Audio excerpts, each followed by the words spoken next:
रख हौसला वो मंजर भी आएगा कि रख हौसला वो मंजर भी आएगा, प्यासे के पास चल के खुद समंदर भी आएगा।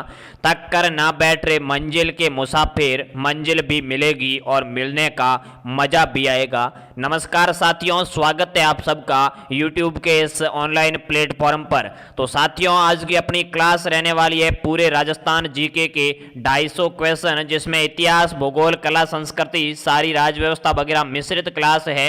राजस्थान की सभी भर्तियों के लिए यह क्लास बहुत इंपॉर्टेंट साबित होने वाली है। इस क्लास से आपको राजस्थान जीके के 15 से 20 क्वेश्चन है वो हूबहू किसी न किसी एग्जाम में जरूर देखने को मिलेंगे। चलिए शुरू करते हैं आज के इस क्लास को। आज का पहला प्रश्न है, राजस्थान में अफीम उत्पादक जिले कौन से हैं? साथियों, अभी तक आपने चैनल को सब्सक्राइब नहीं किया है तो जल्दी से सब्सक्राइब कर दीजिए, साथ ही साथ बेल आइकन ऑल पे प्रेस कर दीजिए, वीडियो को अपने दोस्तों तक शेयर जरूर कीजिएगा। चलिए शुरू करते हैं आज की क्लास को। तो पहला क्वेश्चन मैंने आपको बताया है, राजस्थान में अफीम उत्पादक जिले कौन से हैं? पहला है चित्तौड़गढ़, दूसरा है बारां, तीसरा है झालावाड़ और चौथा है ये सभी। जल्दी से इसका राइट आंसर बताना है कि राजस्थान में अफीम उत्पादक जिले कौन से हैं। अफीम, चलिए तो इसका राइट आंसर हो जाएगा ये सभी, यानी चित्तौड़गढ़, बारां, झालावाड़ उस क्षेत्र में अफीम होता है। और अफीम का वैज्ञानिक नाम क्या है साथियों? पेपेवर सोमनीफेरम। क्या है? पेपेवर सोमनीफेरम अफीम का वैज्ञानिक नाम है। चलिए आगे बढ़ते हैं दूसरे सवाल की ओर। ज्यादा मैं विश्लेषण नहीं करूंगा क्योंकि ये सवाल है वो बहुत लंबे चलने वाले हैं, कम से कम 2 घंटे की अपनी क्लास चलने वाली है। चलिए देखते हैं आज का दूसरा क्वेश्चन। काजरी स्थित है एक संस्था है साथियों, काजरी। क्या है? काजरी। काजरी का फुल फॉर्म आपको पता होना चाहिए, central arid zone research institute. केंद्रीय शुष्क अनुसंधान केंद्र किस जिले में स्थित है, जिसकी स्थापना 1959 में हुई थी? तो पहला ऑप्शन है जयपुर, दूसरा है जालौर, तीसरा है जोधपुर और चौथा है जैसलमेर। जल्दी से इसका राइट आंसर कमेंट बॉक्स में सारे भाई बहन बताएंगे।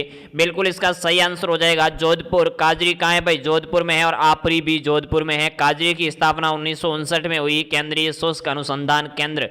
चलिए आगे बढ़ते हैं अगले सवाल की ओर। तीसरा आज का बहुत इंपॉर्टेंट सवाल है, अन्न का कटोरा कहलाता है। अन्न का कटोरा किस जिले को कहते हैं साथियों? पहला ऑप्शन है अलवर, दूसरा है सवाई माधोपुर, तीसरा श्री गंगानगर और चौथा कोटा। जल्दी से इसका राइट आंसर बताना है, अन्न का कटोरा किस जिले को कहते हैं? तो इसका सही आंसर हो जाएगा श्री गंगानगर जिले को अन्न का कटोरा कहते हैं, क्योंकि वह नहरी क्षेत्र विकसित होने के कारण बहुत ज्यादा खाद्यान्न उत्पादित किया जा रहा है। चलिए आगे बढ़ते हैं आज के चौथे सवाल की ओर। राजस्थान में नई वन नीति की घोषणा कब हुई? राजस्थान में नई वन पॉलिसी है उसकी घोषणा कब हुई भाई? 2001 है पहला ऑप्शन, दूसरा है 2003, तीसरा है 2007 और चौथा है 2010।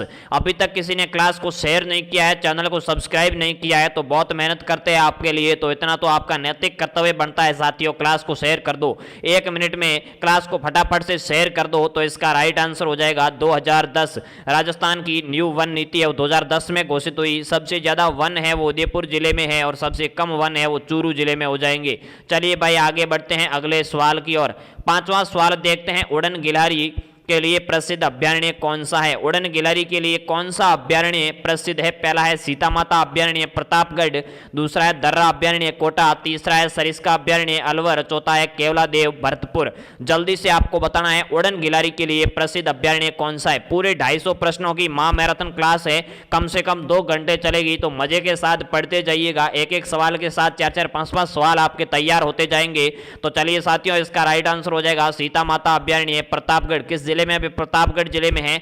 इस अभ्यारण्य में उड़न गिलहरी के साथ साथ 100 सिंगा भी पाया जाता है, जिसे भेड़ल या घंटेल भी कहते हैं। यह शीतल की मातृभूमि भी कहलाती है सीता माता अभ्यारण्य प्रतापगढ़। आगे बढ़ते हैं 6ठे सवाल की ओर। तो साथियों 6ठा सवाल है, राजस्थान में प्रथम चीनी उद्योग स्थापित किया गया।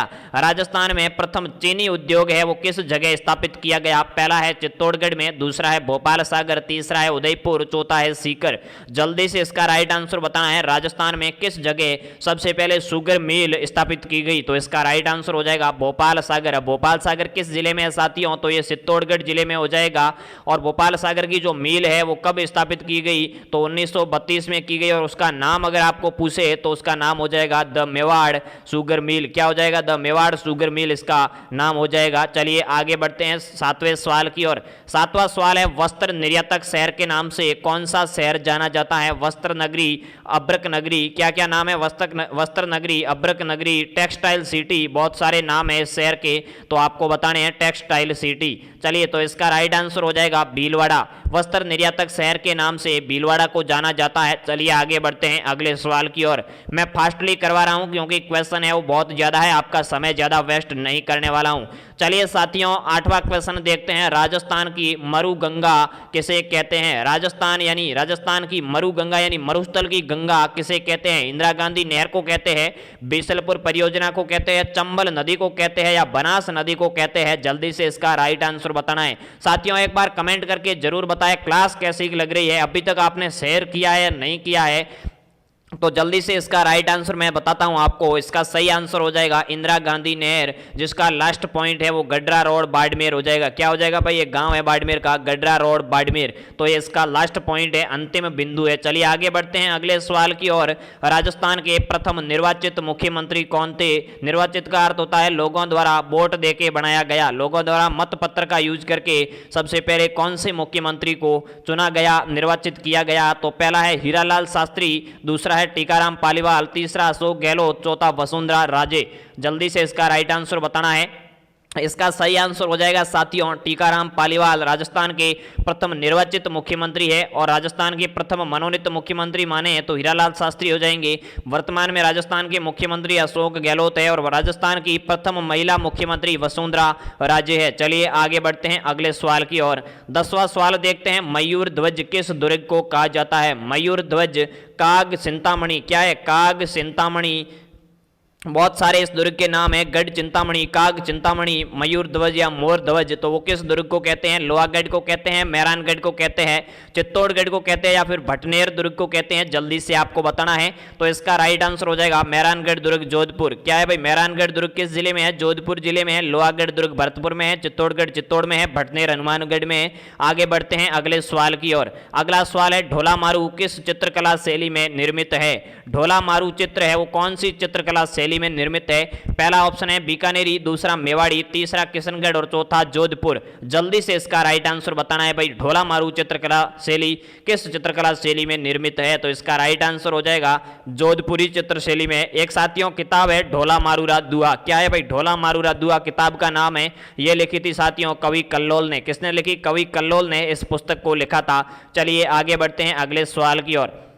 12वां सवाल देखते हैं। बेणेश्वर मेले का आयोजन कहाँ होता है? डूंगरपुर में, जालोर में, नागौर में, बाड़मेर में? अगला ऑप्शन है बाड़मेर। चलिए डी ऑप्शन क्या है? बाड़मेर है। तो बेणेश्वर मेले का आयोजन किस जिले में होता है? इसका सही आंसर हो जाएगा डूंगरपुर जिले में। और किस गांव में होता है? गांव का नाम भी याद रखना है, एग्जाम में पूछा जा चुका है। नवाटापरा गांव। क्या है? गांव का नाम है नवाटापरा गांव। और ये मेला है वो माघ पूर्णिमा को भरता है। कब भरता है भाई? माघ पूर्णिमा को भरता है। चलिए आगे बढ़ते हैं अगले सवाल की ओर। 13वां सवाल देखते हैं। फतेहपुर सीकरी में अकबर से भेंट करने वाले कौन थे? यानी फतेहपुर सीकरी आगरा उत्तर प्रदेश। कहाँ है भाई? आगरा उत्तर प्रदेश में अकबर से भेंट करने वाले संत कौन थे? संत कबीर थे, गुरु नानक, दादू दयाल या निम्बरक?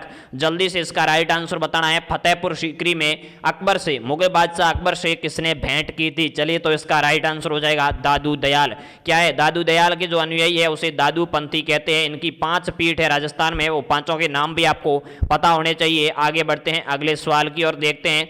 14वां सवाल है। विश्नोई संप्रदाय के प्रवर्तक कौन है?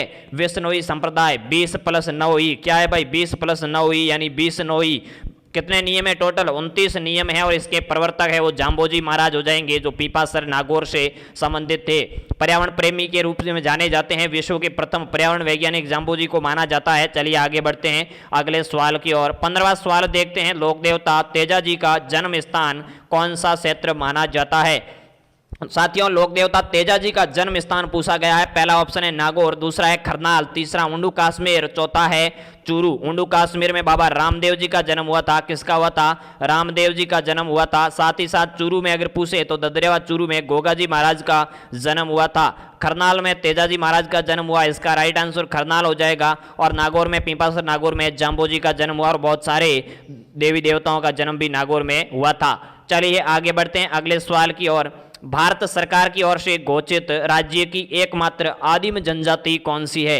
आदिम का अर्थ है साथियों पिछड़ी जनजाति। बिल्कुल पिछड़ी जनजाति कौन सी है? भारत सरकार की ओर से घोषित राजस्थान की एकमात्र आदिम जनजाति कौन सी है? भील, सहरिया, कथोड़ी, डामोर। जल्दी से इसका राइट आंसर बताना है, तो इसका सही आंसर हो जाएगा साथियों सहरिया जनजाति, जो कहाँ निवास करती है? सहरिया, बारा, किशनगंज बारा के आसपास ज्यादातर सहरिया है वो लोग निवास करते हैं, तो इसका राइट आंसर हो जाएगा सहरिया जनजाति। आगे बढ़ते हैं अगले सवाल की ओर। तिमणिया आभूषण पहना जाता है। तिमणिया आभूषण कहाँ पहना जाता है भाई? तिमणिया आभूषण गले में पहना जाता है, सिर में पहना जाता है, पैर में पहना जाता है, कमर में पहना जाता है। इसका राइट आंसर बताना है आपको। तिमणिया आभूषण कहाँ पहना जाता है, जिसे निम्बोली भी कहते हैं। क्या कहते हैं? निम्बोली भी कहते हैं, साथ ही साथ गलपटिया भी कहते हैं, तो इसका राइट आंसर हो जाएगा गले में। गले में तिमणिया है, झालरा है, हालरा है, गलपटिया है, ये इस प्रकार के आभूषण है वो गले में पहने जाते हैं। चलिए आगे बढ़ते हैं अगले सवाल की ओर। कांच पर हरे रंग की मीनाकारी क्या कहलाती है? कांच पर हरे रंग की मीनाकारी है वो क्या कहलाती है? थेवा कला कहलाती है, उस्ता कला कहलाती है, आकोला कहलाती है, या ये सभी कहलाती है? जल्दी से इसका राइट आंसर आपको बताना है। कांच पर हरे रंग की मीनाकारी क्या कहलाती है? तो इसका राइट आंसर हो जाएगा थेवा कला। और थेवा कला कहाँ की प्रसिद्ध है? प्रतापगढ़ की प्रसिद्ध है, और प्रतापगढ़ का सोनी परिवार है। कौन सा परिवार? सोनी परिवार। साथियों ये सवाल है वो बहुत इंपॉर्टेंट है। पिछली जो पुलिस कांस्टेबल परीक्षा हुई है अभी अभी जो संपन्न हुई थी मई में, 13 मई को, उस परीक्षा में सबसे पहली पारी में ये सवाल पूछा गया था कि प्रतापगढ़ का सोनी परिवार है वो किस कला के लिए जाना जाता है, या फिर थेवा कला के लिए कौन सा परिवार जाना जाता है? तो सोनी परिवार उसका उत्तर था। बहुत इंपॉर्टेंट आज के सवाल रहने वाले हैं। चलिए आगे बढ़ते हैं अगले सवाल की ओर। विश्व का सबसे बड़ा चांदी का पात्र कहाँ रखा हुआ है? विश्व का सबसे बड़ा चांदी का पात्र किस जगह रखा हुआ है? तो पहला ऑप्शन है जयपुर, दूसरा है उदयपुर, तीसरा है सिटी पैलेस, चौथा है भीलवाड़ा। जल्दी से इसका राइट आंसर बताना है भाई। एक महाराजा थे जिनका नाम था स्वरूप सिंह, उन्होंने ये पात्र है वो बनवाया था, वो विदेश की यात्रा पे गए थे, तो इसका राइट आंसर हो जाएगा सिटी पैलेस। क्या है सिटी पैलेस? कहाँ है भाई? जयपुर है। जयपुर के महाराजा माधो सिंह ने, सॉरी स्वरूप सिंह मैंने भूल से कहा है, माधो सिंह ने इस चांदी के पात्र का निर्माण करवाया और आज भी वो सिटी पैलेस में सुरक्षित रखा हुआ है। चलिए आगे बढ़ते हैं अगले सवाल की ओर। वंश भास्कर के रचयिता कौन है? वंश भास्कर एक ग्रंथ का नाम है और उसके रचयिता कौन है? पहला ऑप्शन है सूर्यमल मिश्रण, दूसरा है अंबिकादत्त व्यास, तीसरा है विजय सिंह, चौथा है गौरी शंकर हीराचंद ओझा। तो इसका राइट आंसर क्या है भाई? कमेंट बॉक्स में जल्दी से आपको राइट आंसर बताना है। वंश भास्कर के रचयिता कौन है? तो इसका सही आंसर हो जाएगा सूर्यमल मिश्रण। ये बूंदी के प्रसिद्ध कवि माने जाते हैं, महाराजा राम सिंह के दरबार में रहते थे। इन्होंने वीर सतसई और वंश भास्कर समेत बहुत सारे ग्रंथ लिखे थे। चलिए आगे बढ़ते हैं अगले सवाल की ओर। चलिए अगला सवाल देखते हैं। स्वतंत्रता से पूर्व राजस्थान में कितनी रियासतें थी? आज़ादी से पूर्व 1947 से पूर्व राजस्थान में कुल कितनी रियासतें थी? पहला है 15, दूसरा है 17, तीसरा 20 और चौथा 19। अब आप कहोगे सर ये तो बहुत सिंपल सवाल है, लेकिन साथियों एग्जाम में कुछ सवाल है वो सिंपल आते हैं, कुछ मीडियम साइज के आते हैं और कुछ है वो हाई लेवल के आते हैं। तो आपको सारे सवाल है वो जरूर ध्यान में रखने हैं। उसी प्रकार से मैंने पेपर बनाया जैसा एग्जाम के लेवल होता है। चलिए तो इसका राइट आंसर हो जाएगा 19 रियासतें, 3 ठिकाने होते थे और एक केंद्र शासित प्रदेश था अजमेर। ठिकाने कौन कौन से थे? नीमराना, कुशलगढ़ और लावा, 3 ठिकाने थे। 19 रियासतें थी और एक केंद्र शासित प्रदेश था। तो चलिए साथियों आगे बढ़ते हैं अगले सवाल की ओर। कोशिश की तरकस में हौसलों का वो तीर जिंदा रख की हौसलों की तरकस में कोशिश का वो तीर जिंदा रख, हार जा जिंदगी में सब कुछ लेकिन फिर से जीतने की उम्मीद जिंदा रख। चलिए देखते हैं अगला सवाल 22वां। बाण माता किस राज घराने से संबंधित है? बाण माता है वो किस राज घराने से संबंधित है? पहला ऑप्शन है मेवाड़, दूसरा है मारवाड़, तीसरा जयपुर और चौथा अलवर। जल्दी से इसका राइट आंसर बताना है भाई। सारे साथी कमेंट बॉक्स में जरूर बताएंगे। अभी तक किसी ने क्लास को शेयर नहीं किया तो क्लास को शेयर कर दे, फटाफट से अपने साथियों को जोड़ने का प्रयास करें। साथ ही साथ क्या है पीडीएफ आपको डिस्क्रिप्शन में टेलीग्राम का लिंक दिया हुआ है, वहां से मिल जाएगी। क्लास को एक बार लाइक कर दो, चैनल पर पहली बार आए हो तो सब्सक्राइब कर दो। लैब असिस्टेंट राजस्थान की सभी भर्तियां, बीएसटीसी पीटीटी से जुड़ी सारी जानकारी है वो हमारे चैनल के माध्यम से आप तक पहुंचाई जाएगी।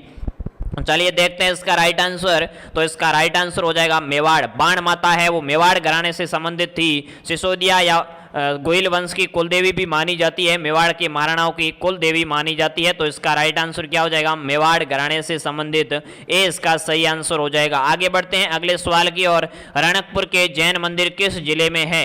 रणकपुर के जैन मंदिर जो 1444 खंबे से बना हुआ है वो किस जिले में है? पहला है पाली, दूसरा है राजसमंद, तीसरा है सिरोही और चौथा है जालोर।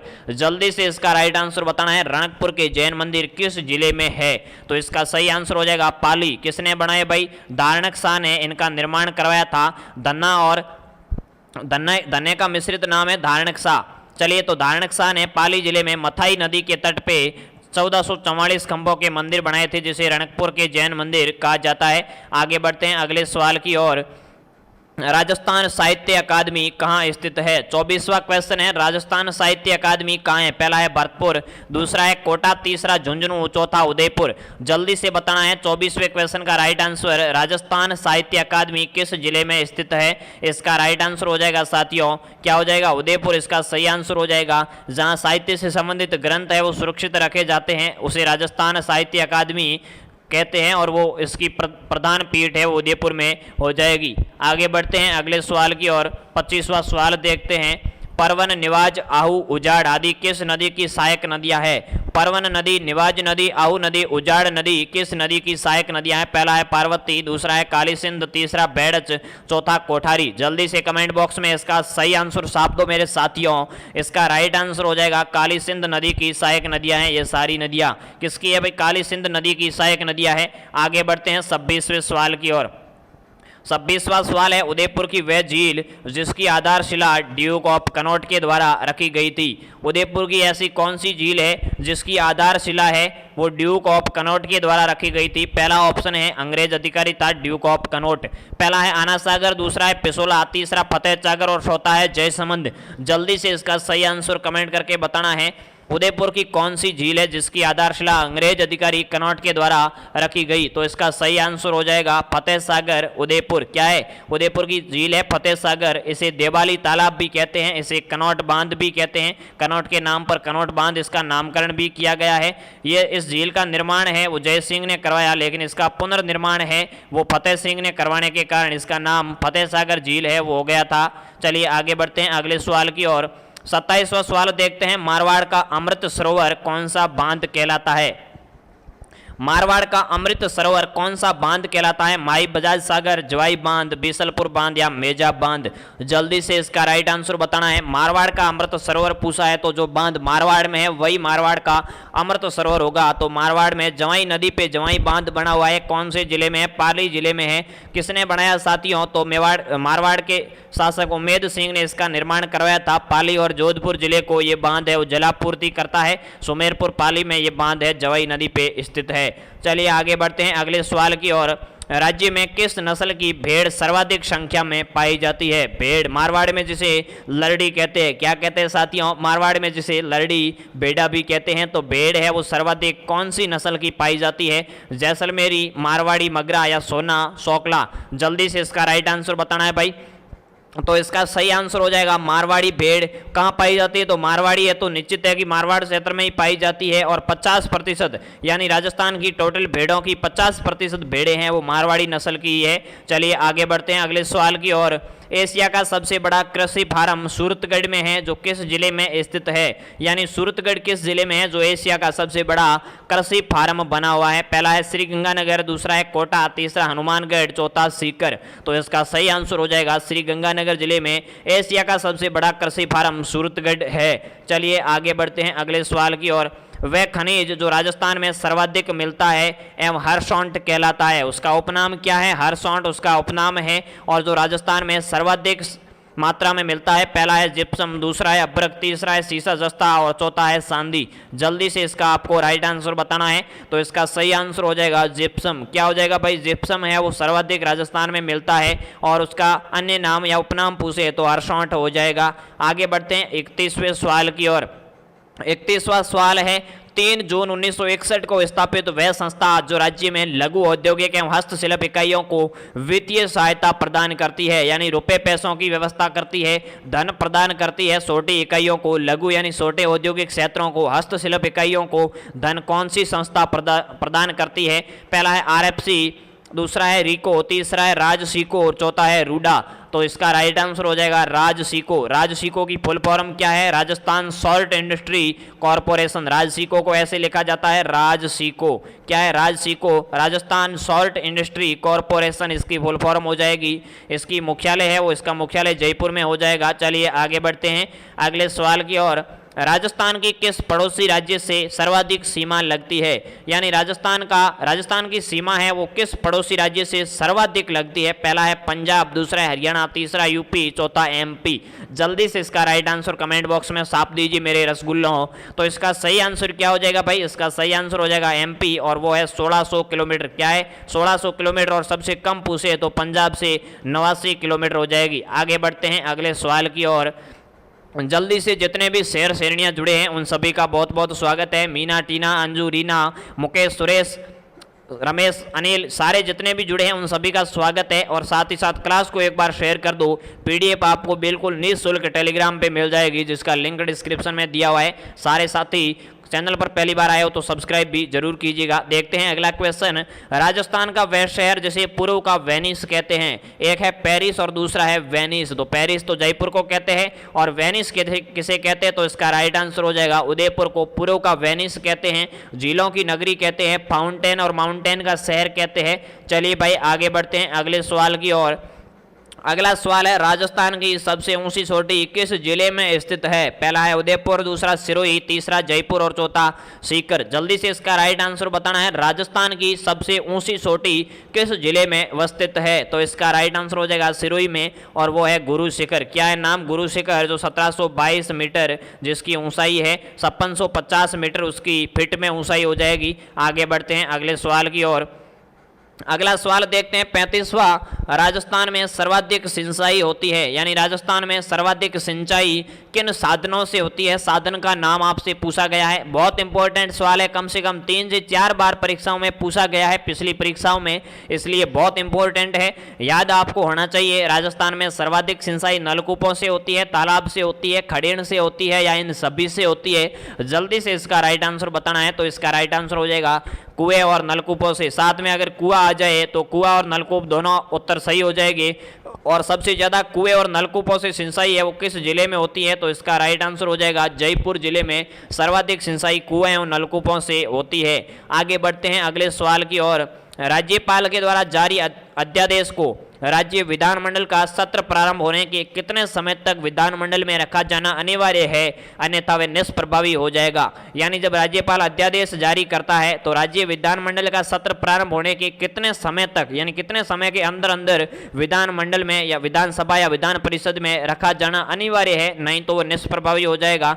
तो राज्यपाल है वो क्या है, आपातकाल समय में अध्यादेश जारी करता है, अपने हस्ताक्षर से कानून बनाता है और उसको अगर 6 सप्ताह के भीतर तक विधानमंडल में नहीं रखा सत्र चालू होने के बाद तो वो निष्प्रभावी हो जाएगा। और 6 सप्ताह के अंदर क्या है, विधानमंडल अगर उसको मंजूरी दे दे तो वो वापस कानून के रूप में लागू हो जाता है। तो इसका राइट आंसर 6 सप्ताह हो जाएगा। प्रश्न आपको समझ में आ गया होगा, ऐसा मेरा विश्वास है। चलिए आगे बढ़ते हैं अगले सवाल की ओर। आयड़ नदी का अन्य नाम क्या है?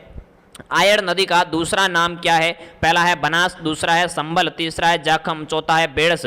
जल्दी से इसका राइट आंसर बताना है। आयड़ नदी का अन्य नाम क्या है? तो साथियों इसका राइट आंसर हो जाएगा बेड़स। क्या हो जाएगा? बेड़स इसका राइट आंसर हो जाएगा। आयड़ नदी जब उदय सागर झील में गिरती है, कौन सी झील में? उदय सागर झील में गिरने के बाद इसका नाम क्या हो जाता है? बेड़स हो जाता है। आगे बढ़ते हैं अगले सवाल की ओर। बेणेश्वर धाम 3 नदियों से संबंधित है, उनमें से 3 नदियां कौन सी है? सोम, माई, जाखम, ये सभी। तो 3 नदियों के उत्तर दिए गए हैं, ऑप्शन दिए गए हैं, तो 3 नदियां ये हो जाएगी। सोम, माई और जाखम के संगम पर डूंगरपुर जिले में बेणेश्वर धाम बना हुआ है। आदिवासियों का कुंभ यहाँ मेला लगता है। माघ पूर्णिमा को खंडित शिवलिंग की पूजा होती है, या कैसे शिवलिंग की? खंडित शिवलिंग की पूजा पूछे तो बेणेश्वर हो जाएगा। आगे बढ़ते हैं अगले सवाल की ओर। भूरी मिट्टी का प्रसार किस नदी बेसिन में पाया जाता है? भूरी मिट्टी का प्रसार है यानी भूरी मिट्टी कौन सी नदी बेसिन में पाई जाती है? नदी बेसिन का अर्थ होता है एक मुख्य नदी और उसकी सहायक नदियां नदी बेसिन क्षेत्र का निर्माण करती है। तो इसका राइट आंसर हो जाएगा बनास नदी। बनास नदी कौन कौन से जिलों में बहती है? तो राजसमंद है, चित्तौड़गढ़ है, भीलवाड़ा है, अजमेर है, टोंक है, ये जिले है वो बनास नदी से संबंधित है। चलिए आगे बढ़ते हैं अगले सवाल की ओर। राजस्थान का गौरव कौन सा वृक्ष कहलाता है? राजस्थान के गौरव है वो बहुत लोगों को कहते हैं, एक इसमें यहाँ वृक्ष का पूछा गया है। राजस्थान का गौरव भामाशाह को भी कहते हैं, राजस्थान का गौरव चित्तौड़ दुर्ग को भी कहते हैं, लेकिन यहाँ वृक्ष का पूछा गया है तो खेजड़ी राइट हो जाएगा। आपको प्रश्न है वो ध्यानपूर्वक देखना है। खेजड़ी है वो राजस्थान का गौरव कहलाता है, राज्य वृक्ष भी है। चलिए आगे बढ़ते हैं अगले सवाल की ओर। राजस्थान के किस जिले में राष्ट्रीय पक्षी अभ्यारण्य है? यानी राजस्थान का ऐसा कौन सा जिला है जिसमें राष्ट्रीय पक्षी अभ्यारण्य बना हुआ है? पहला है रणथंभौर, दूसरा है भरतपुर, तीसरा है अलवर और चौथा है कोटा। यहाँ आपको क्या है, कंफ्यूज नहीं होना है, आपको केवलादेव वाला सही करना है। केवलादेव घना पक्षी विहार भरतपुर, राजस्थान में एकमात्र पक्षी अभ्यारण्य है वो है भरतपुर का केवलादेव घना पक्षी विहार भरतपुर। चलिए इसका राइट आंसर हो जाएगा बी। आगे बढ़ते हैं अगले सवाल की ओर। संगमरमर की मूर्तियों के लिए प्रसिद्ध जिला कौन सा है? संगमरमर है वो कहाँ का प्रसिद्ध है वो तो आपको पता होना चाहिए, नागौर का प्रसिद्ध है। वैसे राजस्थान में सबसे ज्यादा संगमरमर है वो मकराना नागौर का प्रसिद्ध है, लेकिन संगमरमर की मूर्तियां हैं वो कहाँ बनती है? तो इसका राइट आंसर हो जाएगा जयपुर। क्या हो जाएगा? संगमरमर की मूर्तियों के लिए जयपुर शहर है वो प्रसिद्ध है। आगे बढ़ते हैं अगले सवाल की ओर। वह जिला जहाँ पेट्रोलियम का वृहद भंडार मिला है, पेट्रोलियम का विशालतम भंडार किस जिले में मिला है? इसका राइट आंसर आपको बताना है। पहला ऑप्शन है बाड़मेर, दूसरा है पाली, तीसरा जालोर और चौथा है भीलवाड़ा। जल्दी से इसका राइट आंसर कमेंट बॉक्स में बताइए मेरे शेर शेरनियों। तो इसका सही आंसर हो जाएगा बाड़मेर में। हमारा जिला बाड़मेर जहां पेट्रोलियम का वृहद भंडार मिला है। यहाँ पेट्रोलियम के बहुत सारे कुएं हैं जिसका नाम भी आप एक बार एग्जाम में पूछा गया था। इस प्रकार के नाम दिए गए थे, मंगला, रागेश्वरी, क्या नाम दिए थे? मंगला, रागेश्वरी, ऐश्वर्या, भाग्यम, इस प्रकार के नाम दिए थे और पूछा था कि ये है वो किसके नाम है? तो ऑप्शन में था बाड़मेर में तेल के कुएं। तो बाड़मेर में तेल के कुओं के नाम भी आपको याद होने चाहिए, मंगला, रागेश्वरी, ऐश्वर्या, भाग्यम, यानी सारे लड़कियों के नाम पे रखे गए नाम है। आगे बढ़ते हैं अगले सवाल की ओर। अमेरिकन कपास का उत्पादन किस जिले में होता है? अमेरिकन कपास का उत्पादन राजस्थान के किस जिले में होता है? पहला ऑप्शन है जयपुर, दूसरा है टोंक, तीसरा बूंदी और चौथा गंगानगर। जल्दी से कमेंट बॉक्स में उत्तर दीजिए। और अभी तक आपने क्लास को शेयर नहीं किया तो भाई एक बार मेहरबानी करके क्लास को शेयर अवश्य करें। साथ ही साथ चैनल पर पहली बार आए तो सब्सक्राइब जरूर कीजिएगा। पीडीएफ आपको निःशुल्क टेलीग्राम के माध्यम से उपलब्ध करवा दी जाएगी। फिर भी आपका कोई सवाल है, पर्सनल सवाल है कि सर मुझे इसमें डाउट है, तो आप मुझे डिस्क्रिप्शन में इंस्टाग्राम का लिंक दिया हुआ है, जाके पूछ सकते हो। आपको परफेक्ट हाथों हाथ जवाब है वो मिल जाएगा। देखते हैं इसका राइट आंसर। तो इसका सही आंसर हो जाएगा गंगानगर। क्या हो जाएगा भाई? इसका सही आंसर हो जाएगा गंगानगर। और साथ ही साथ गंगानगर के साथ हनुमानगढ़ भी है, बांसवाड़ा भी है। इन जिलों में भी अमेरिकन कपास का उत्पादन किया जाता है। ऑप्शन में वो मिले तो वो भी करके आना है। चलिए आगे बढ़ते हैं। शुष्क वन अनुसंधान संस्थान आपरी किस जिले में स्थित है? आपरी, आपरी की फुल फॉर्म क्या होती है? आपरी आपरी की फुल फॉर्म क्या होती है? Arid forest research institute. तो आपको बताना है कि आपरी किस जिले में स्थित है? Arid forest research institute. पहला है बीकानेर, दूसरा है हनुमानगढ़, तीसरा है जोधपुर और चौथा है चूरू। जल्दी से इसका सही आंसर बताना है। तो इसका राइट आंसर हो जाएगा जोधपुर। काजरी और आपरी है वो दोनों जोधपुर में, क्या है? काजरी और आपरी है वो दोनों जोधपुर जिले में ही स्थित है। आगे बढ़ते हैं अगले सवाल की ओर। मिट्टी से बना एकमात्र बांध कौन सा है? मिट्टी से निर्मित एकमात्र राजस्थान का बांध कौन सा है? पांचना बांध, राणा प्रताप सागर बांध, मेजा बांध, भाखड़ा, नागल बांध। जल्दी से इसका सही आंसर बताना है। मिट्टी से बना एकमात्र बांध कौन सा है? तो इसका सही आंसर हो जाएगा पांचना बांध। किस जिले में है? करौली जिले में है पांचना बांध, जो मिट्टी से बना हुआ बांध है। 5 नदियों के संगम पे बना हुआ है। 5 नदियों के नाम भी आपको पता होना चाहिए। आगे बढ़ते हैं अगले सवाल की ओर। मथानिया सौर ऊर्जा केंद्र किस जिले में है? मथानिया सौर ऊर्जा केंद्र है वो कौन से जिले में है? पहला है नागौर, दूसरा जोधपुर, तीसरा सिरोही और चौथा है बांसवाड़ा। जल्दी से इसका राइट आंसर आपको बताना है। तो इसका सही आंसर हो जाएगा जोधपुर में मथानिया सौर ऊर्जा केंद्र बना हुआ है। मथानिया के साथियों प्याज और मिर्ची है वो भी बहुत प्रसिद्ध है इधर मारवाड़ साइड में। चलिए आगे बढ़ते हैं अगले सवाल की ओर। डबोक हवाई अड्डा है वो किस जगह स्थित है? डबोक हवाई अड्डा किस जगह स्थित है? पहला है उदयपुर, दूसरा है जयपुर, तीसरा है बीकानेर, चौथा है कोटा। जल्दी से इसका राइट आंसर बताना है। डबोक हवाई अड्डा कहाँ स्थित है? तो इसका राइट आंसर हो जाएगा उदयपुर जिले में डबोक हवाई अड्डा है, जिसका नाम महाराणा प्रताप हवाई अड्डा भी रखा गया है, महाराणा प्रताप के नाम पे। तो इसका राइट आंसर हो जाएगा ए। चलिए आगे बढ़ते हैं 49वें सवाल की ओर। राष्ट्रीय आयुर्वेद संस्थान यानी एम्स क्या है? किसका पूछा गया है? अखिल भारतीय आयुर्विज्ञान संस्थान एम्स कहाँ स्थित है? किस जिले में? राजस्थान का एम्स है वो किस जिले में है? तो इसका राइट आंसर हो जाएगा जोधपुर जिले में अखिल भारतीय आयुर्विज्ञान संस्थान बना हुआ है। All India emergency medical service अखिल भारतीय आयुर्विज्ञान संस्थान। चलिए आगे बढ़ते हैं अगले सवाल की ओर। पंचायती राज संस्थाओं के चुनाव करवाने का दायित्व किसका है? पंचायती राज संस्थाओं के जो चुनाव होते हैं वो कौन करवाता है? पहला है राज्य निर्वाचन आयोग, दूसरा है मुख्यमंत्री, तीसरा केंद्रीय निर्वाचन आयोग, चौथा है इन सभी का। जल्दी से इसका राइट आंसर बताना है। पंचायती राज संस्थाओं के चुनाव कौन करवाते हैं? जो सरपंचों के चुनाव होते हैं, प्रधानों के चुनाव होते हैं, वार्ड पंचों के चुनाव होते हैं, वो कौन करवाता है? तो ये करवाता है राज्य निर्वाचन आयोग, जिसका मुख्यालय जयपुर में है। चलिए आगे बढ़ते हैं अगले सवाल की ओर। चलिए अगला सवाल है, राजस्थान में राज्य मंत्री परिषद में मंत्रियों की अधिकतम संख्या हो सकती है? यानी राजस्थान में जो मंत्री परिषद है उसमें मंत्रियों की अधिकतम संख्या है वो कितनी हो सकती है? पहला ऑप्शन है 15, दूसरा है 12, तीसरा है 25 और चौथा है 30। तो इसका राइट आंसर तो हो जाएगा 30। साथियों, किसी भी मंत्री परिषद में चाहे केंद्र की हो चाहे राज्य की हो, उसमें सदस्य संख्या की 15% से ज़्यादा नहीं हो सकती है। तो राजस्थान में 100 का 15% 15 हो जाएगा, और 200 संख्या है टोटल विधायकों की, तो 200 का 15% है वो 30 हो जाएगा। यानी राजस्थान में मंत्रियों की संख्या 30 हो सकती है। और ये जो व्यवस्था है 15% वाली, ये 91वें संविधान संशोधन के द्वारा लागू की गई थी। आगे बढ़ते हैं अगले सवाल की ओर। राजस्थान में कितने संभाग है? बहुत सिंपल क्वेश्चन है, जल्दी से बता देता हूं। राजस्थान में 7 संभाग है। सबसे नवीन संभाग है वो साथियों भरतपुर है। कौन सा है? भरतपुर सबसे नवीन संभाग है जो 2005 में अस्तित्व में आया था। आगे बढ़ते हैं अगले सवाल की ओर। राजस्थान में पहली बार राष्ट्रपति शासन कब लागू हुआ? बहुत इंपॉर्टेंट सवाल है साथियों, नोट कर लीजिए। राजस्थान में पहली बार आपातकाल है, राष्ट्रपति शासन है, वो कब लागू हुआ था? पहला ऑप्शन है 1952, दूसरा है 1955, तीसरा 1962 और चौथा है 1967। तो इसका राइट आंसर हो जाएगा 1967। इसका सही आंसर है मोहनलाल सुखाड़िया सरकार के समय राजस्थान में पहला आपातकाल है वो लगा था। चलिए आगे बढ़ते हैं अगले सवाल की ओर। अगला सवाल है, राजस्थान का वह जिला जहां से कर्क रेखा निकलती है? तो बहुत बार पढ़ चुके हैं साथियों, ज़्यादा समय वेस्ट करने की जरूरत नहीं है। तो इसका राइट आंसर हो जाएगा डूंगरपुर, और साथ ही साथ बांसवाड़ा ऑप्शन में हो तो बांसवाड़ा भी हो जाएगा। डूंगरपुर और बांसवाड़ा से 26 किलोमीटर लंबी राजस्थान में कर्क रेखा गुजरती है, जो डूंगरपुर के चिखली गाँव और बांसवाड़ा की कुशलगढ़ तहसील से गुजरती है। आगे बढ़ते हैं अगले सवाल की ओर। क्षेत्रफल की दृष्टि से राजस्थान का सबसे बड़ा जिला कौन सा है? क्षेत्रफल की दृष्टि से राजस्थान का सबसे बड़ा जिला साथियों जैसलमेर हो जाएगा, और धौलपुर क्षेत्रफल की दृष्टि से सबसे छोटा जिला हो जाएगा। आगे बढ़ते हैं अगले सवाल की ओर। अगला सवाल है, बाजरा उत्पादन में राजस्थान का भारत में कौन सा स्थान है? तो बाजरा उत्पादन में राजस्थान का कौन सा स्थान है? जल्दी से कमेंट बॉक्स में उत्तर साफ देना है। तो इसका सही आंसर हो जाएगा पहला, बाजरा उत्पादन में राजस्थान का भारत में पहला स्थान है। आगे बढ़ते हैं अगले सवाल की ओर।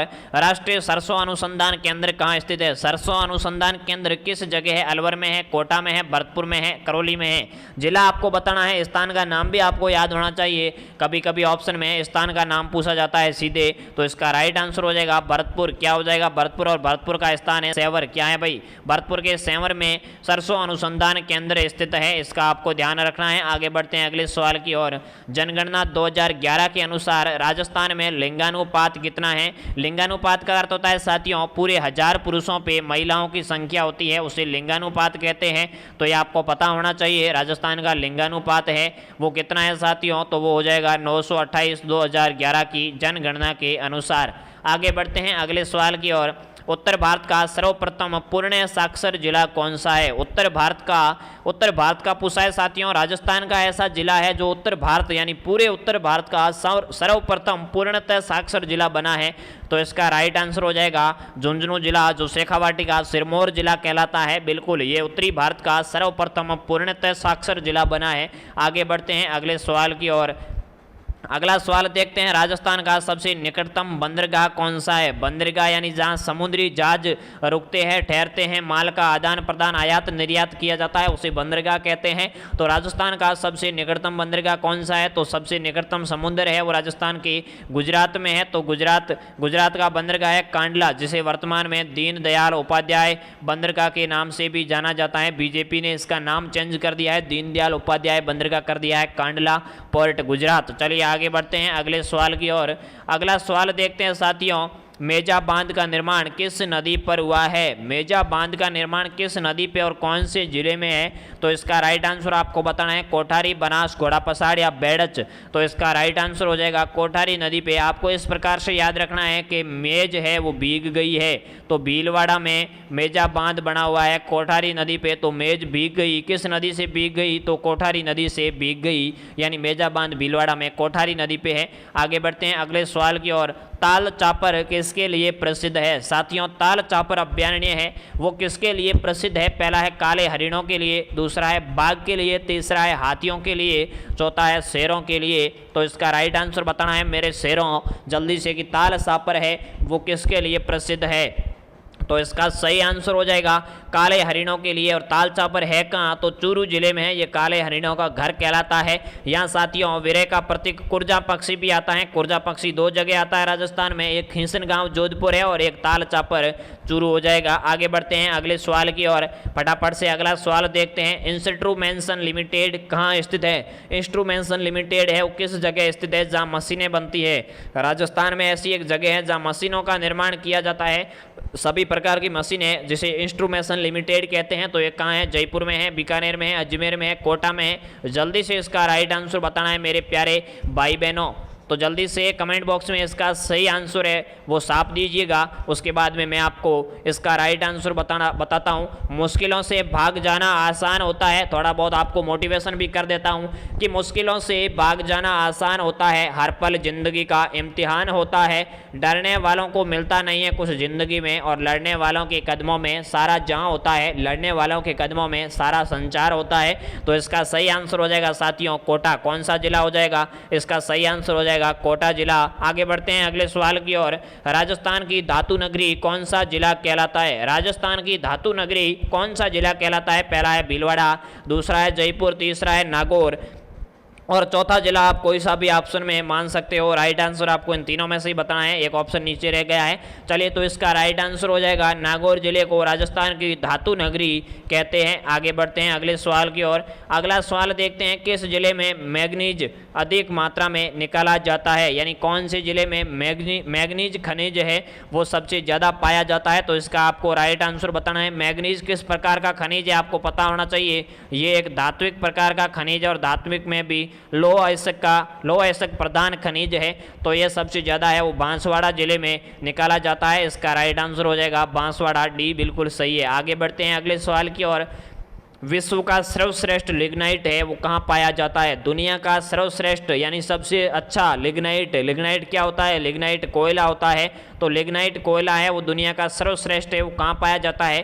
पहला है पलाना में, दूसरा है बीकानेर में, तीसरा है अलवर में और चौथा है कोटा में। तो इसका राइट आंसर हो जाएगा पलाना। और पलाना कहाँ है मेरे साथियों? पलाना बीकानेर में ही है। तो इसका राइट आंसर हो जाएगा पलाना बीकानेर। आगे बढ़ते हैं अगले सवाल की ओर।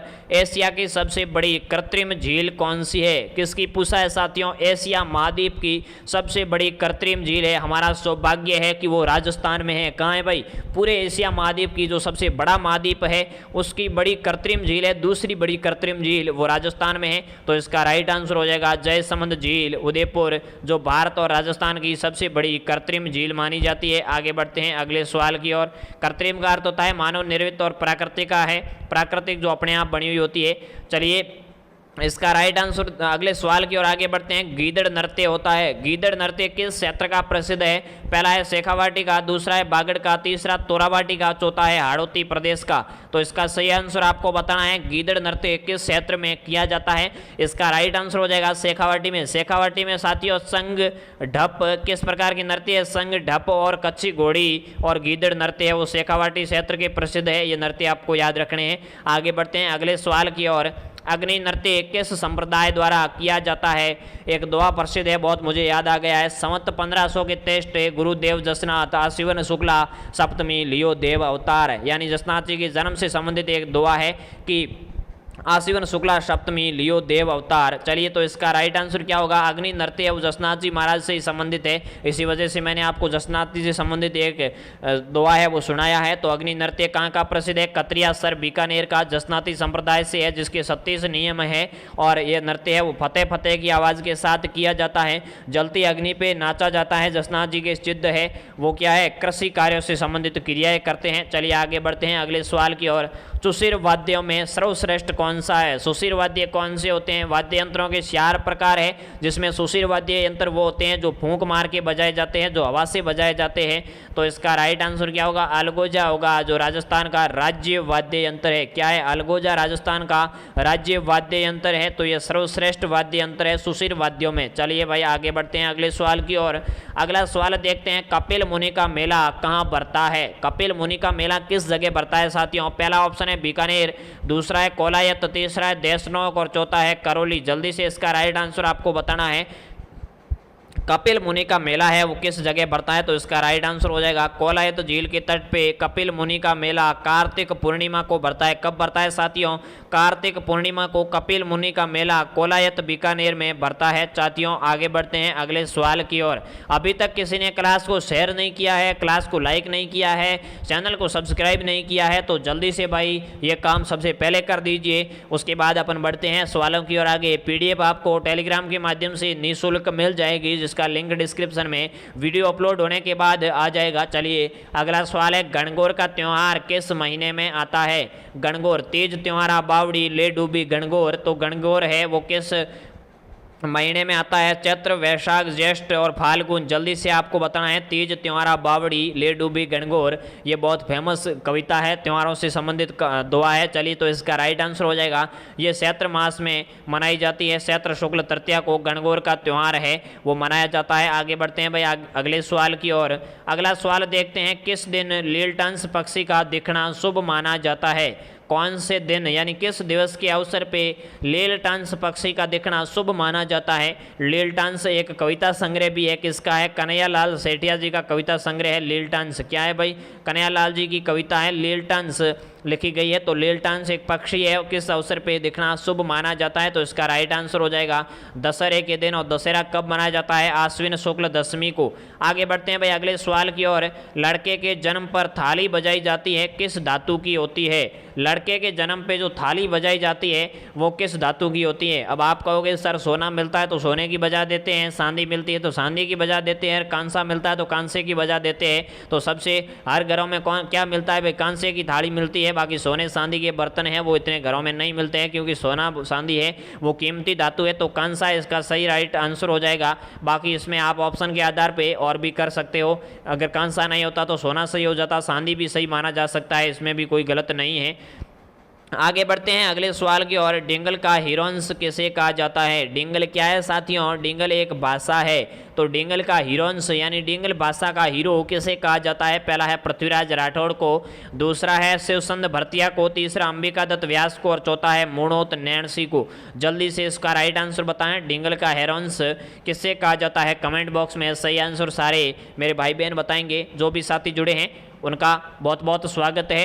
तो इसका राइट आंसर हो जाएगा पृथ्वीराज राठौड़ को डिंगल का हीरोंस कहा जाता है, जिन्होंने वैली की संरुकमणी की और गंगा लहरी समेत बहुत सारे ग्रंथ हैं वो लिखे थे। ये बीकानेर के थे, कल्याणमल के पुत्र थे। आगे बढ़ते हैं अगले सवाल की ओर। अगला सवाल देखते हैं, कौन सा लोक देवता पंच पीरों में नहीं आता है?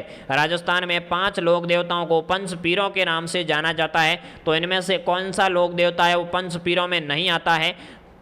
तो इसका राइट आंसर आपको बताना है। हड़बू जी होगा, रामदेव जी होगा, तेजा जी होगा या पाबू जी होगा।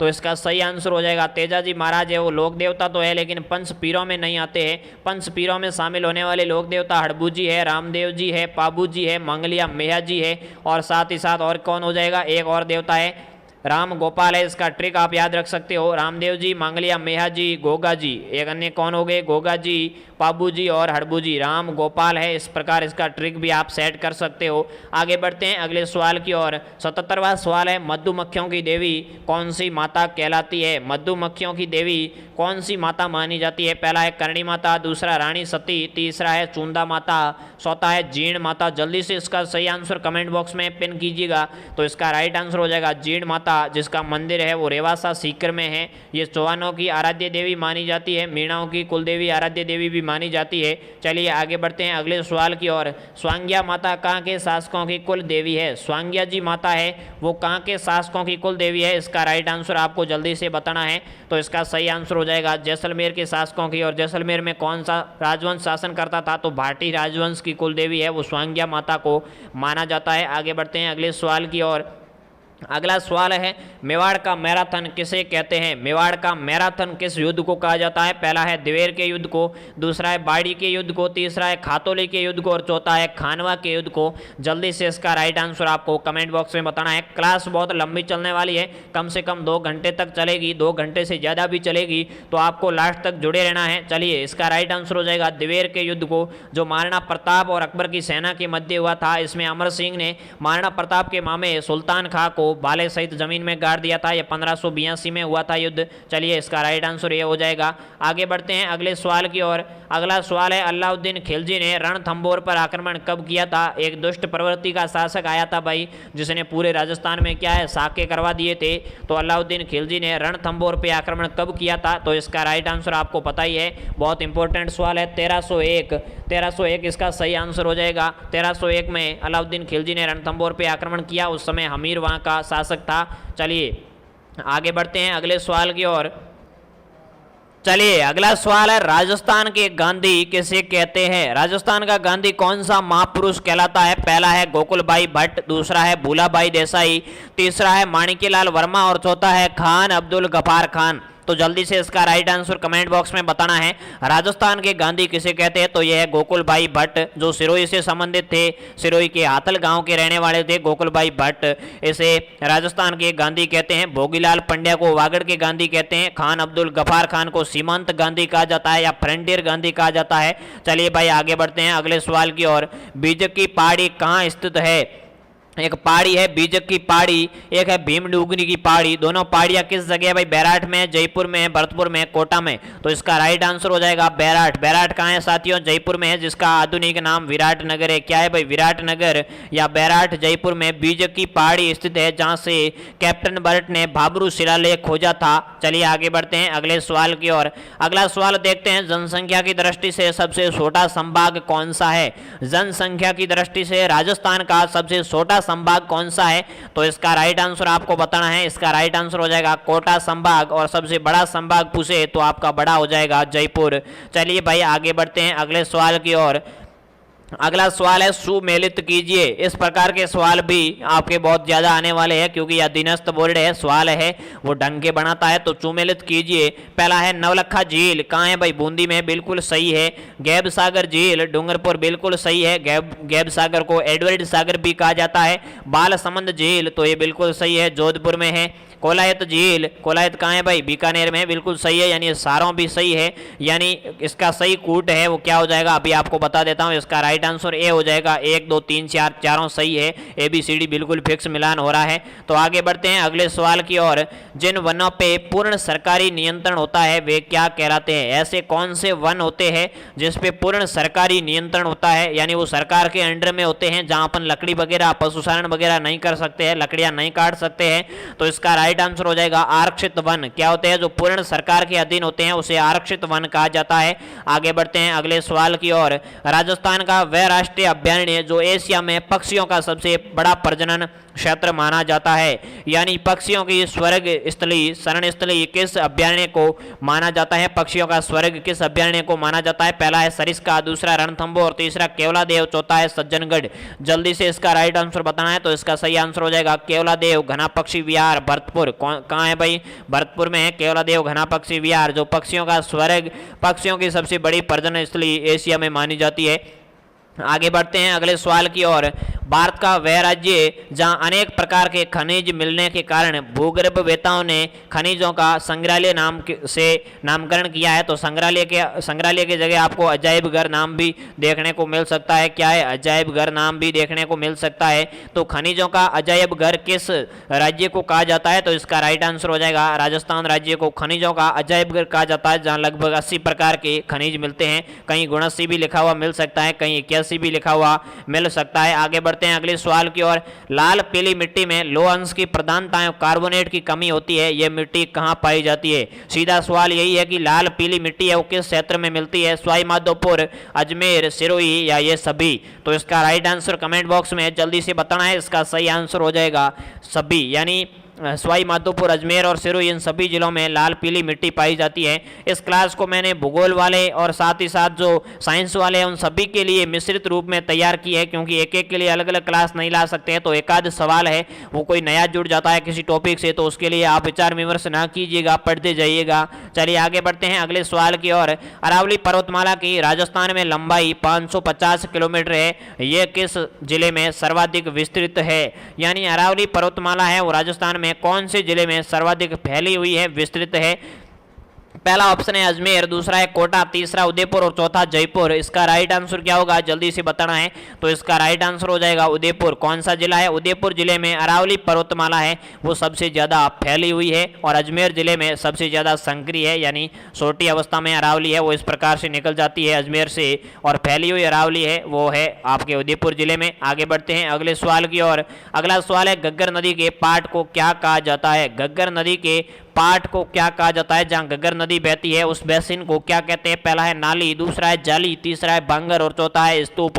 तो इसका राइट आंसर हो जाएगा, क्या हो जाएगा? इसका राइट आंसर हो जाएगा नाली, जहां बासमती चावल की खेती की जाती है। घग्गर नदी के प्रवाह क्षेत्र को नाली, पाट या बग्गी कहते हैं। क्या कहते हैं? बग्गी भी इस क्षेत्र को कहा जाता है। चलिए आगे बढ़ते हैं अगले सवाल की ओर। अगला सवाल है राजस्थान के भूभाग का कितना क्षेत्र रेगिस्तानी है? राजस्थान के भूभाग का लगभग 60% रेगिस्तानी है, लेकिन यहाँ तो प्रतिशत में पूछा ही नहीं है, तो आप क्या करोगे भाई? 2/3 भाग है, 1/3 भाग है, 1/4 है, या आधा भाग है, 1/2 भाग है? तो जल्दी से आपको बताना है राजस्थान के भूभाग का कितना क्षेत्र है वो रेगिस्तान है, यानी मरुस्थल से ढका हुआ है। तो इसका राइट आंसर हो जाएगा 2/4 भाग है, यानी 60% भाग है उस पर मरुस्थल फैला हुआ है, और उस मरुस्थल में लगभग 40% जनसंख्या निवास करती है। 12 जिलों में ये मरुस्थल राजस्थान में फैला हुआ है, थार का रेगिस्तान। चलिए आगे बढ़ते हैं अगले सवाल की ओर। निम्न में से किस जिले की सीमा पाकिस्तान से मिलती है?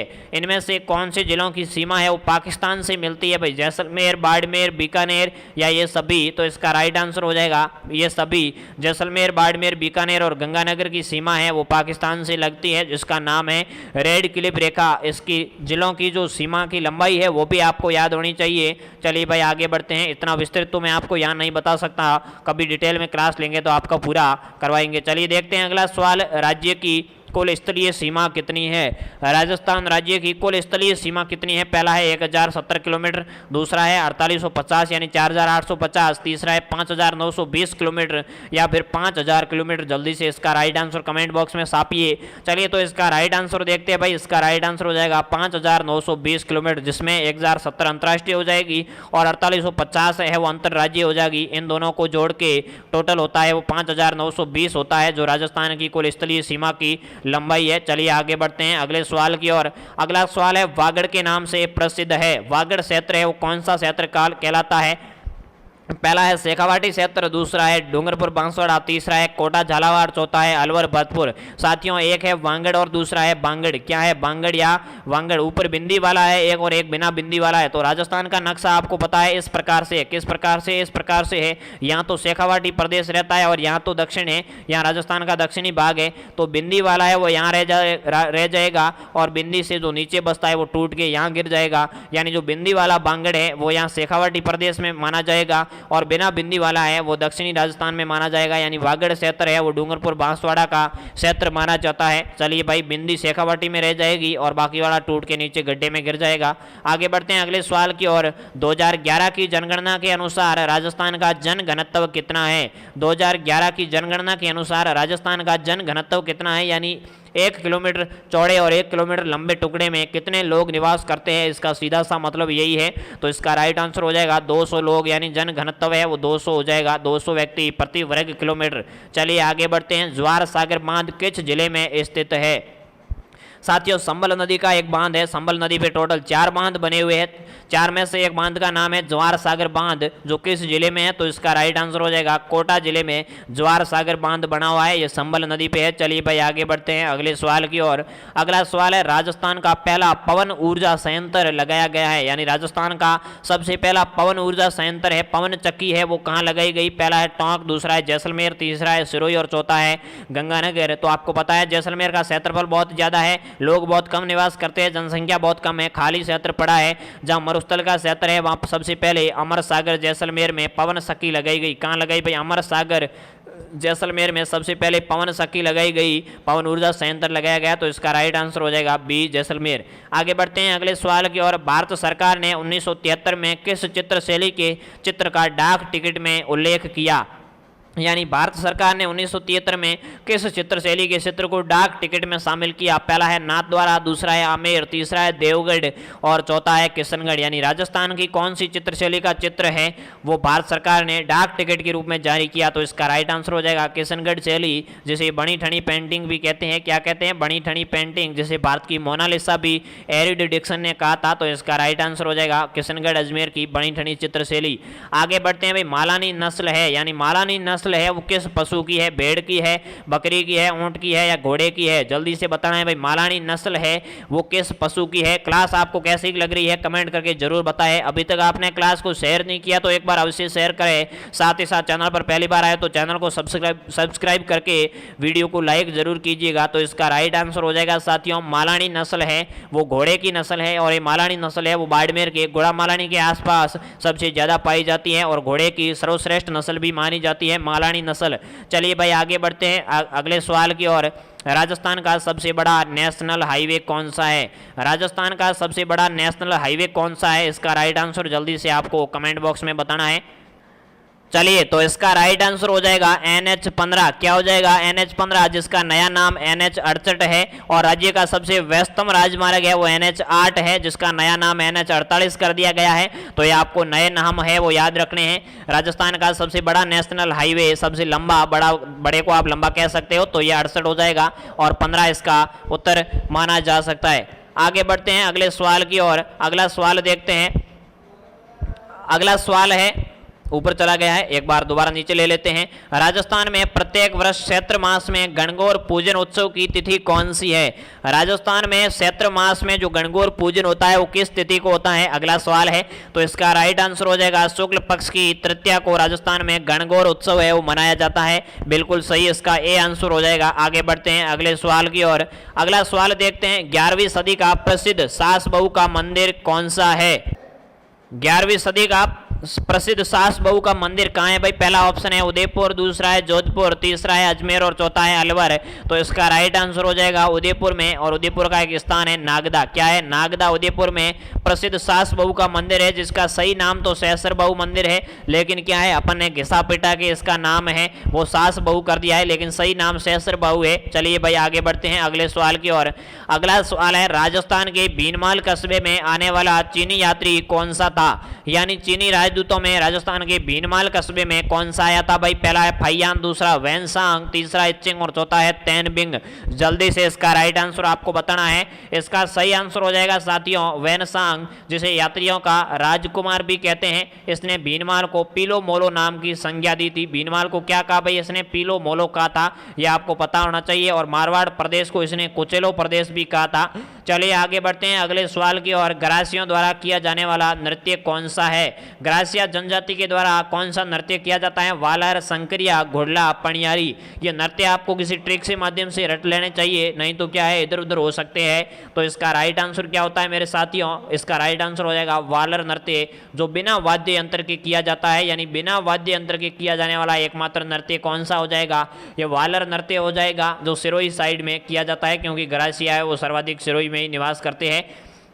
चलिए अगले सवाल की ओर आगे बढ़ते हैं। राजस्थान में कौन सी प्रथा मृत्यु से संबंधित नहीं है, यानी कौन सी प्रथा है वो मृत्यु से संबंधित नहीं है। पहला है पगड़ी की रस्म, दूसरा है उठावना, बिल्कुल है, बाल मुंडवाना ये भी है और पगड़ी की रस्म भी है, लेकिन जुआ जुई है वो शादी से संबंधित है, तो ये इसका राइट आंसर डी हो जाएगा। मृत्यु से संबंधित जुआ जुई है वो नहीं है। आगे बढ़ते हैं अगले सवाल की ओर। अगला सवाल देखते हैं, निम्बारक संप्रदाय की प्रमुख पीठ कहाँ स्थित है। निम्बारक संप्रदाय की प्रमुख पीठ कहाँ स्थित है। पहला है नाथद्वारा, दूसरा है गोगुंदा, तीसरा है सलेमाबाद और चौथा है इनमें से कोई नहीं। तो जल्दी से इसका राइट आंसर बताना है। निम्बारक संप्रदाय की प्रधान पीठ कहाँ है, इसका सही आंसर हो जाएगा सलेमाबाद अजमेर। कहाँ है भाई, सलेमाबाद अजमेर इसका राइट आंसर हो जाएगा, जो रूपनगढ़ नदी के तट पर है। कौन सी नदी, रूपनगढ़ नदी के तट पे है। चलिए जो सांभर झील में गिरती है। आगे बढ़ते हैं अगले सवाल की ओर। 7वां सवाल है, यानी 107वां सवाल है, हुरडा किस रियासत में स्थित था।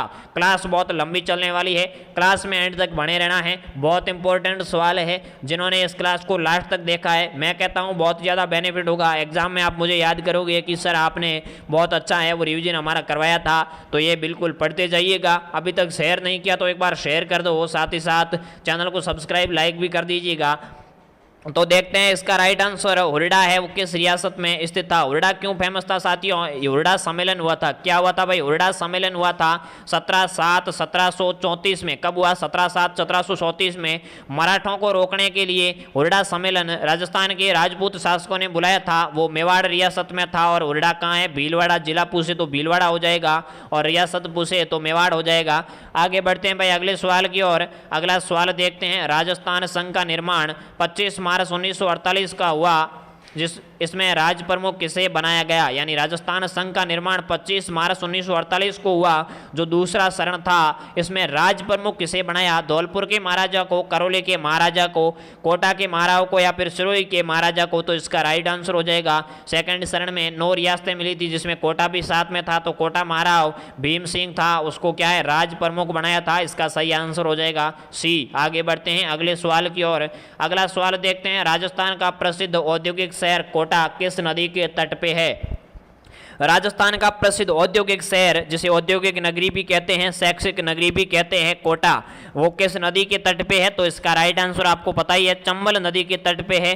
चंबल नदी के तट पे राजस्थान का शहर है कोटा, जिसे वर्तमान नालंदा भी कहते हैं। क्या कहते हैं भाई, शैक्षिक नगरी, वर्तमान नालंदा, औद्योगिक शहर भी कहते हैं। चलिए आगे बढ़ते हैं अगले सवाल की ओर। गायों की रक्षा में अपने प्राणोत्सर्ग करने वाले में कौन प्रसिद्ध है। यानी गायों की रक्षा के लिए अपने प्राण त्यागने वालों में से कौन प्रसिद्ध है। पहला है गोगाजी महाराज, दूसरा है तेजाजी महाराज, तीसरा है पाबूजी महाराज और चौथा है उपयुक्त सभी। तो इसका राइट आंसर हो जाएगा उपयुक्त सभी, इसका सही आंसर है।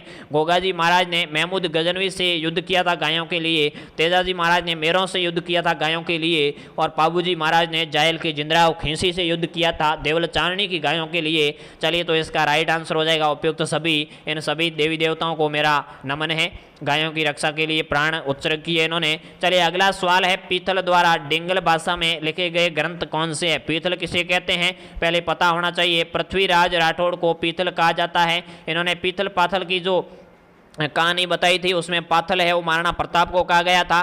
तो पीथल यानी पृथ्वीराज राठौड़ जो बीकानेर का था, इसने कौन से ग्रंथ लिखे डिंगल भाषा में। तो इसने गंगा लहरी, वेली किशन रुक्मणी, ए और बी दोनों लिखे थे। तो इसका राइट आंसर हो जाएगा डी, ए और बी दोनों। चलिए भाई आगे बढ़ते हैं अगले सवाल की ओर। अगला सवाल है, किस शहर में गंगा मंदिर स्थित है।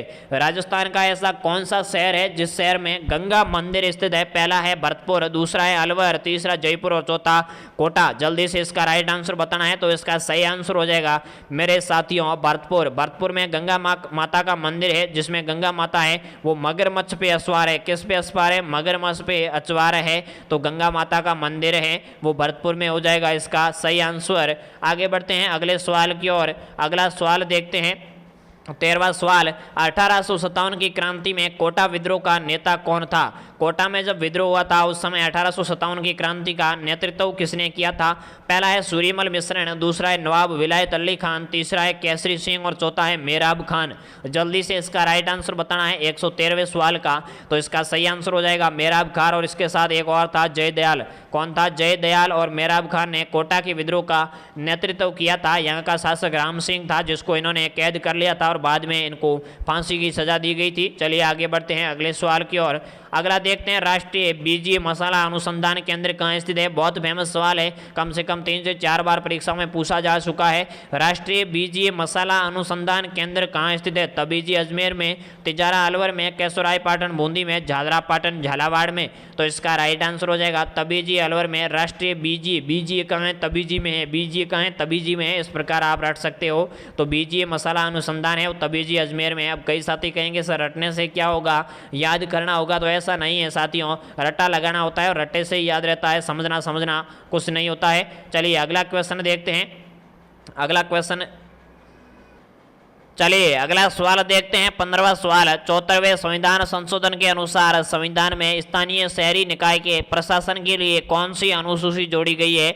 यानी 74वां जो संविधान संशोधन हुआ था कब हुआ, 1978 में हुआ था। कब हुआ भाई, सॉरी 1978 में नहीं हुआ था, 1978 में 44वां संविधान संशोधन हुआ था।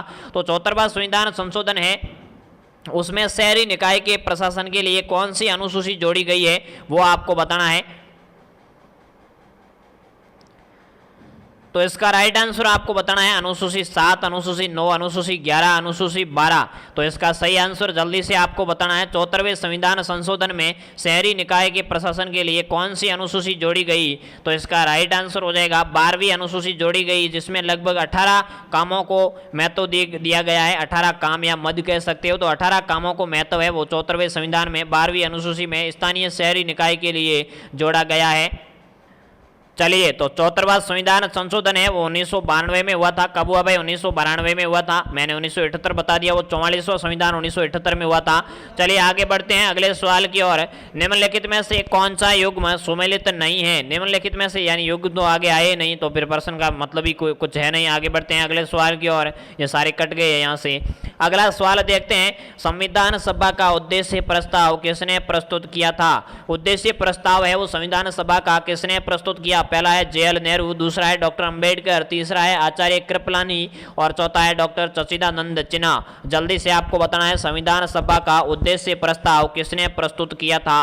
तो इसका राइट आंसर हो जाएगा जवाहरलाल नेहरू ने। कब किया, 13 दिसंबर, कब किया, 13 दिसंबर 1946 को किया था। चलिए आगे बढ़ते हैं अगले सवाल की ओर।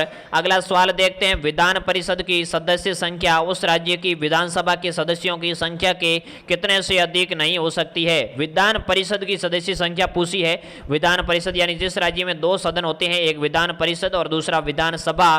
तो विधान परिषद की सदस्य संख्या है उस राज्य की विधानसभा के सदस्यों की संख्या से कितने प्रतिशत से अधिक नहीं हो सकती है। तो इसका राइट आंसर आपको बताना है। 118वां सवाल चल रहा है। तो इसका राइट आंसर हो जाएगा साथियों 1 तिहाई से ज़्यादा नहीं हो सकती और 40 सदस्यों से कम नहीं हो सकती है। इसी वजह से बहुत सारे राज्यों में विधान परिषद नहीं है। तो 40 सदस्यों से कम सदस्य संख्या नहीं हो सकती और 1 तिहाई से ज़्यादा नहीं हो सकती है। चलिए आगे बढ़ते हैं अगले सवाल की ओर। हनुमानगढ़ जिला किस वर्ष बनाया गया था। राजस्थान का 31वां जिला हनुमानगढ़ है, वो कब बनाया। तो इसका राइट आंसर हो जाएगा 1994। कब बनाया भाई, 12 जुलाई 1994 को राजस्थान का 31वां जिला हनुमानगढ़ बनाया था। चलिए आगे बढ़ते हैं अगले सवाल की ओर। अगला सवाल है, भारत में क्रमशः सर्वाधिक बाजरा उत्पादक राज्य कौन से है। अपने देश भारत में सर्वाधिक बाजरा उत्पादित करने वाले 2 राज्यों के नाम बताने हैं। पहला है राजस्थान हरियाणा, दूसरा राजस्थान गुजरात, तीसरा राजस्थान उत्तर प्रदेश और चौथा है राजस्थान पंजाब। तो इसका राइट आंसर हो जाएगा मेरे प्यारे भाई बहनों राजस्थान हरियाणा। भारत में क्रमशः सर्वाधिक बाजरा उत्पादन करने वाले राज्य है, पहला राजस्थान और दूसरा हरियाणा। आगे बढ़ते हैं अगले सवाल की ओर। अरावली व विंध्याचल श्रृंखलाओं के मध्य कौन सा पठार स्थित है। अरावली और विंध्याचल श्रृंखलाओं के मध्य कौन सा पठार है। तो इसका राइट आंसर हो जाएगा हाड़ौती का पठार, जो राजस्थान का एक भूभाग भी माना जाता है। चलिए आगे बढ़ते हैं अगले सवाल की ओर। अगला सवाल है, निम्नलिखित में से किस शासक के राज्यकाल के दौरान दिल्ली शिवालिक स्तंभलेख उत्कीर्ण करवाया था। यानी अजमेर राजस्थान का कौन सा शासक था जिसके शासनकाल के दौरान दिल्ली में शिवालिक स्तंभलेख उत्कीर्ण करवाया था। तो इसका राइट आंसर हो जाएगा विग्रहराज चतुर्थ। इसने दिल्ली में भी शासन किया था, दिल्ली को भी अपनी राजधानी बनाया था अजमेर के साथ साथ। और अजमेर उस समय भारत की राजधानी हुआ करती थी विग्रहराज चतुर्थ के समय, जिसका नाम बीसल देव भी माना जाता है। चलिए आगे बढ़ते हैं अगले सवाल की ओर। अगला सवाल है, राजस्थान में स्थापत्य कला का जनक किसे माना जाता है? स्थापत्य कला जिसमें दुर्ग आते हैं, मंदिर आते हैं या बहुत सारे निर्माण कार्य आते हैं जिसे स्थापत्य कला कहते हैं, भवन निर्माण कला। तो स्थापत्य कला का जनक किसे कहा जाता है? इसका राइट आंसर हो जाएगा महाराणा कुंभा को।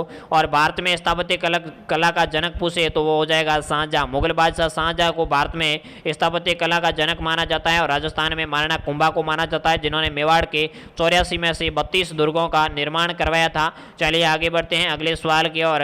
राजस्थान राज्य में व्यक्ति शैली नहीं है, ये पक्षी शैली है। क्या पूछा गया है? ये व्यक्ति की जगह आपको पक्षी शैली करना है। तो पक्षी शैली के चित्रों का संबंध जिस शैली से है वो कौन सी शैली है? तो ये बूंदी शैली हो जाएगी, जिसमें पशु पक्षियों की प्रधानता है। चलिए आगे बढ़ते हैं अगले सवाल की ओर। राणा सांगा ने किस युद्ध में बाबर की सेना को हराया था? बाबर की सेना जिसे पापियों की बारात कहा था एक इतिहासकार ने, किसने कहा वो आपको कमेंट करके बताना है, मैं नहीं बताऊंगा, क्योंकि बाबर की सेना को पापियों की बारात किसने कहा था आपको कमेंट करके बताना है। तो इस पापियों की बारात को राणा सांगा ने किस युद्ध में हराया था? भाई खानवा युद्ध में, नागौर युद्ध में, घाघरा युद्ध में, बयाना युद्ध में। अगर आपको नहीं आता है तो मैं कल वाले वीडियो में आपको बता दूंगा। चलिए देखते हैं इसका राइट आंसर। आपकी मैं नॉलेज जान रहा हूं कि आपको कितना नॉलेज रखते हो। बाबर की सेना को पापियों की बारात किसने कहा था? चलिए इसका राइट आंसर क्या हो जाएगा भाई? इसका राइट आंसर हो जाएगा बयाना के युद्ध में राणा सांगा ने बाबर की सेना को हराया था। बयाना का युद्ध फरवरी 1527 में हुआ था। कब हुआ? फरवरी 1527 में हुआ। चलिए भाई आगे बढ़ते हैं अगले सवाल की ओर। सिंह पर सवार गणेश जी की मूर्ति कहाँ है? यानी गणेश जी की ऐसी मूर्ति कहाँ है जिसपे गणेश जी शेर पे सवार है? वैसे गणेश जी का जो क्या है वाहन है वो सुआ है, लेकिन 33 करोड़ देवी देवताओं का मंदिर आपको पता है जूनागढ़ में। कहाँ है भाई? जूनागढ़ बीकानेर में। तो 33 करोड़ देवी देवताओं में गणेश जी ने कहा यार मैं सुए पे बैठूंगा तो मेरी रेपुटेशन खराब हो जाएगी। तो गणेश जी क्या है, कूद के चूहे से कूदे और चेयर पे बैठ गए जाके। तो शेर पे सवार गणेश जी की मूर्ति है वो जूनागढ़ बीकानेर में। इसका डी राइट आंसर हो जाएगा। आगे बढ़ते हैं अगले सवाल की ओर। त्रिनेत्र गणेश मंदिर है वो रणथंभौर में हो जाएगा। चलिए बहुत सारे तथ्य हैं लेकिन सारे आपको बता नहीं पाएंगे, बहुत लंबी क्लास है। चलिए सौंथी संस्कृति का संबंध किससे है? जिसे कालीबंगा प्रथम के नाम से भी जाना जाता है। कालीबंगा प्रथम या सौंथी संस्कृति किसे कहते हैं? तो इसका या किस जिले में? तो इसका राइट आंसर हो जाएगा बीकानेर में। तो इसे कालीबंगा प्रथम के नाम से जाना जाता है। आगे बढ़ते हैं अगले सवाल की ओर। निम्नलिखित में से कौन सा दुर्ग लोहागढ़ के नाम से जाना जाता है? अजय दुर्ग लोहागढ़ कौन से किले को जाना जाता है जिसका निर्माण बदन सिंह और सूरजमल ने करवाया था? दोनों आते हैं, कहीं कहीं बदन सिंह आता है, कहीं कहीं सूरजमल आता है। जो ऑप्शन में आए उसके अनुसार ठोके आ जाना है। चलिए तो इसका राइट आंसर हो जाएगा भरतपुर दुर्ग, जिसे लॉर्ड लेक ने, किसने? लॉर्ड लेक ने लोहागढ़ नाम दिया था क्योंकि इसने आक्रमण किया और जीत नहीं पाया तो इसने कहा था कि दिस इज ए लोहागढ़। चलिए भाई आगे बढ़ते हैं अगले सवाल की ओर। अगला सवाल है, हिंदुस्तान मशीन टूल्स कहाँ स्थित है? क्या है भाई? HMT। कल भी ये सवाल आया था, दोबारा आया है, बहुत इंपॉर्टेंट सवाल है।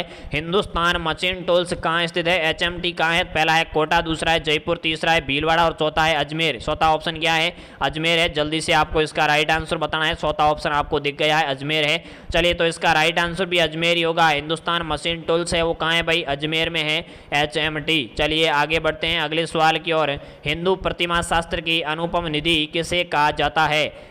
एक सवाल है, बहुत इंपॉर्टेंट है। हिंदू प्रतिमा शास्त्र की अनुपम निधि किसे कहा जाता है? 130वां सवाल चल रहा है आपके, तो जल्दी से इसका राइट आंसर आपको बताना है। हिंदू प्रतिमा शास्त्र की अनुपम निधि किसे कहते हैं? तो कीर्ति स्तंभ की जगह आपको विजय स्तंभ करना होगा क्योंकि इसका राइट आंसर विजय स्तंभ है। विजय स्तंभ को RP व्यास ने, किसने भाई? RP व्यास ने हिंदू प्रतिमा शास्त्र की अनुपम निधि कहा है। इसे विष्णु ध्वज भी कहते हैं विजय स्तंभ को। चलिए आगे बढ़ते हैं अगले सवाल की ओर। विजय स्तंभ किसने बनवाया? महाराणा कुंभा ने बनाया, चित्तौड़गढ़ दुर्ग में है। आगे बढ़ते हैं भाई अगले सवाल की ओर। राजस्थान में निम्नलिखित में से कौन सा प्राकृतिक भाग सर्वाधिक है? राजस्थान में निम्नलिखित में से कौन सा प्राकृतिक भाग है जो सर्वाधिक है? उत्तर पश्चिम का रेगिस्तान है, मध्य अरावली पर्वत श्रृंखला है, पूर्वी मैदान है, हाड़ौती का पठार है। तो इसका राइट आंसर रेगिस्तान हो जाएगा, जो लगभग 2/3 60% भाग में फैला हुआ है। चलिए भाई आगे बढ़ते हैं अगले सवाल की ओर। अगला सवाल है, आईने अकबरी की रचना किसने की थी? आईने अकबरी जिसमें अकबर से संबंधित वर्णन मिलता है, तो इसकी रचना किसने की? पहला है मुल्ला दाऊद ने, दूसरा है फरिश्ता ने, तीसरा है अबुल फजल ने और चौथा है तानसेन ने। जल्दी से इसका राइट आंसर बताना है। तो मेरे साथियों इसका राइट आंसर हो जाएगा अबुल फजल ने। किसने की? अबुल फजल ने इसकी रचना की थी। चलिए आगे बढ़ते हैं अगले सवाल की ओर। चलिए आगे बढ़ते हैं। मंजिल ने हौसलों से कहा तेरे बस की बात नहीं, कि मंजिल ने हौसलों से कहा तेरे बस की बात नहीं, हौसलों ने मंजिल की आंखों में आंखें डाल के कहा चल जुट्टी तेरी इतनी औकात नहीं, चल जुट्टी तेरी इतनी औकात नहीं। चलिए अगला सवाल है, निम्नलिखित में से कौन सा राजस्थान का धार्मिक पर्यटन स्थल नहीं है। अरे पहले सवाल ध्यान से पढ़ लो भाई, उसके बाद में उत्तर देना है। राजस्थान का कौन सा स्थल है जो धार्मिक पर्यटक स्थल नहीं है। रामदेवरा, नाथद्वारा, जयसमंद, रणकपुर। तो साथियों रामदेवरा है और रामदेव जी से संबंधित है तो धार्मिक पर्यटक स्थल है। नाथद्वारा कृष्ण जी से संबंधित है तो ये भी धार्मिक पर्यटक स्थल है। रणकपुर है वो जैन धर्म से संबंधित है तो ये भी क्या है, धार्मिक पर्यटन स्थल है। जबकि जयसमंद है वो पर्यटक स्थल तो है लेकिन धार्मिक नहीं है, तो इसका राइट आंसर सी हो जाएगा। बहुत डिफिकल्ट और बहुत इंपॉर्टेंट सवाल है तो आपको इसका आंसर पता होना चाहिए। आगे बढ़ते हैं अगले सवाल की ओर। करवा चौथ का व्रत सुहागिन स्त्रियां किस तिथि को करती है। करवा चौथ का व्रत है वो सुहागिन स्त्रियां करती है लेकिन किस तिथि को करती है वो आपको पता होना चाहिए। पहला है कार्तिक कृष्ण चतुर्थी, दूसरा है श्रावण शुक्ला तृतीया, माघ पूर्णिमा, आश्विन पूर्णिमा। अपने पति की लंबी उम्र के लिए करवा चौथ का व्रत किया जाता है। किस किस ने किया है वो भी कमेंट करके जरूर बताएं। तो इसका राइट आंसर क्या हो जाएगा, कार्तिक कृष्ण चतुर्थी को करवा चौथ का व्रत है वो मनाया जाता है। आगे बढ़ते हैं, स्त्रियों का सबसे क्या है प्यारा त्यौहार होता है ये। आगे बढ़ते हैं अगले सवाल की ओर। 37वां सवाल यानी 136वां सवाल, रूठी रानी का महल राजस्थान के किस दुर्ग में स्थित है। तो इसका राइट आंसर अजमेर दुर्ग हो जाएगा, जो आपको यहाँ नहीं मिल रहा है। अजमेर का तारागढ़ दुर्ग है, यहाँ बूंदी ऑप्शन में आ गया है क्योंकि तारागढ़ नाम बूंदी दुर्ग का भी है, तो यहाँ अजमेर तारागढ़ सही हो जाएगा। आगे बढ़ते हैं अगले सवाल की ओर। भित्ति चित्रों की दृष्टि से राजस्थान का संपन्नतम क्षेत्र कौन सा है। भित्ति चित्र शैल चित्रों की दृष्टि से राजस्थान का संपन्नतम क्षेत्र कौन सा है। पहला है कोटा बूंदी, अलवर, भरतपुर और जोधपुर। तो इसका राइट आंसर हो जाएगा कोटा बूंदी, यानी हाड़ौती क्षेत्र है वो भित्ति चित्रों की दृष्टि से बहुत प्रसिद्ध है। चलिए भाई आगे बढ़ते हैं अगले सवाल की ओर। सरस्वती नदी का दूसरा नाम क्या है। सरस्वती नदी वैदिक काल की नदी है जिसे नदीत्मा कहा जाया है, नदियों में सबसे श्रेष्ठ माना गया है। सिंधु की सहायक नदी है। तो सरस्वती नदी का वर्तमान में नाम क्या है, तो घग्गर नदी है। ये हिमाचल प्रदेश के शिवालय की कालका माता की पहाड़ियों से निकलती है। चलिए भाई आगे बढ़ते हैं, शिवालय की पहाड़ियों से कालका माता मंदिर से पास से निकलती है। आगे बढ़ते हैं अगले सवाल की ओर। निम्न में से जयबाण नाम है, यानी जयबाण है वो किसका नाम है, किले का नाम है, एक दुर्ग का नाम है, एक तोप का नाम है, एक पुस्तक का नाम है। तो इसका राइट आंसर हो जाएगा जयबाण एक तोप का नाम है जो जयपुर के जयगढ़ दुर्ग में रखी गई है, जो एशिया की पहिए पर निर्मित सबसे बड़ी तोप मानी जाती है। चलिए आगे बढ़ते हैं अगले सवाल की ओर। सहकारी तंत्र में संचालित शक्कर का कारखाना स्थित है। कारखाने या फैक्ट्रियां या कोई भी चीज होती है वो तीन प्रकार की होती है। एक होती है निजी यानी किसी व्यक्ति विशेष की होती है, एक होती है सरकारी जो सरकार के अंडर में होती है पूर्णतया, और एक होती है सहकारी जो लोगों ने मिलकर बनाई है या सरकार भी उसमें सहयोग प्रदान करती है।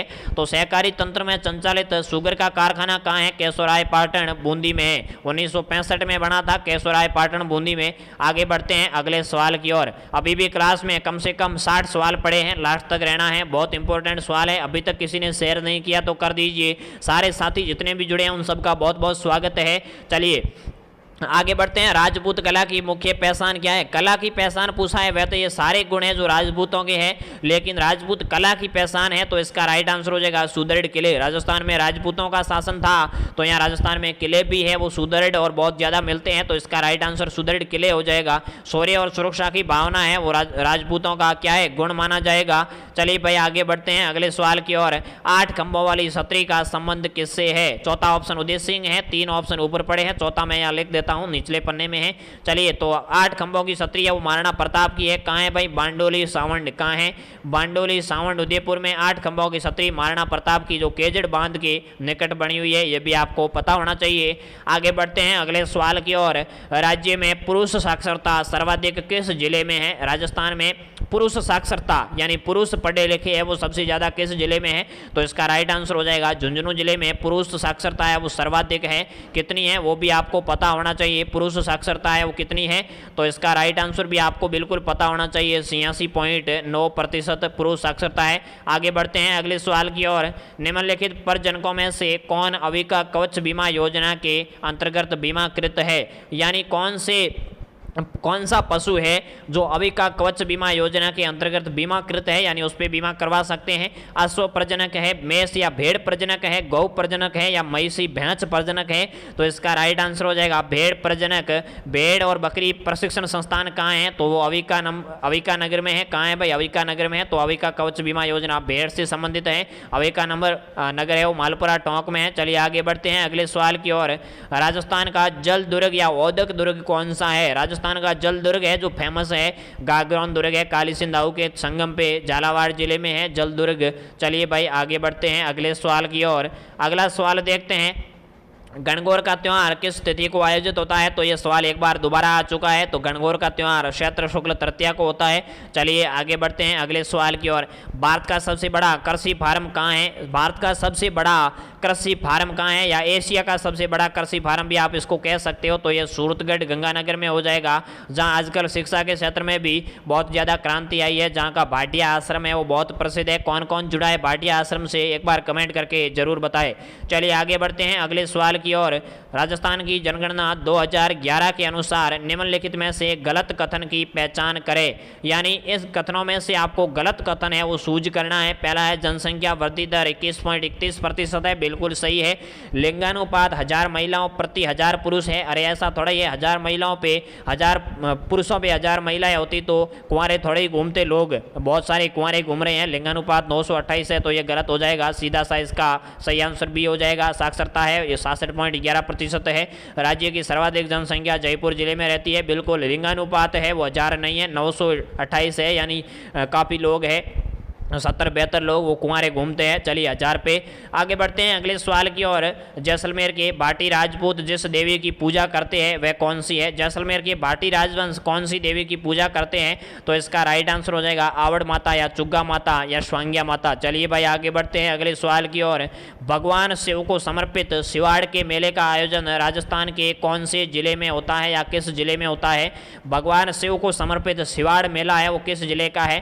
पहला है धौलपुर, दूसरा है करौली, तीसरा सवाई माधोपुर और चौथा है प्रतापगढ़। जल्दी से इसका राइट आंसर आपको कमेंट्स करके बताना है। तो इसका सही आंसर क्या हो जाएगा, सवाई माधोपुर जिले में शिवाड़ मेले का आयोजन होता है। किस मेले का, शिवाड़ मेले का। और कब होता है, शिवरात्रि पे।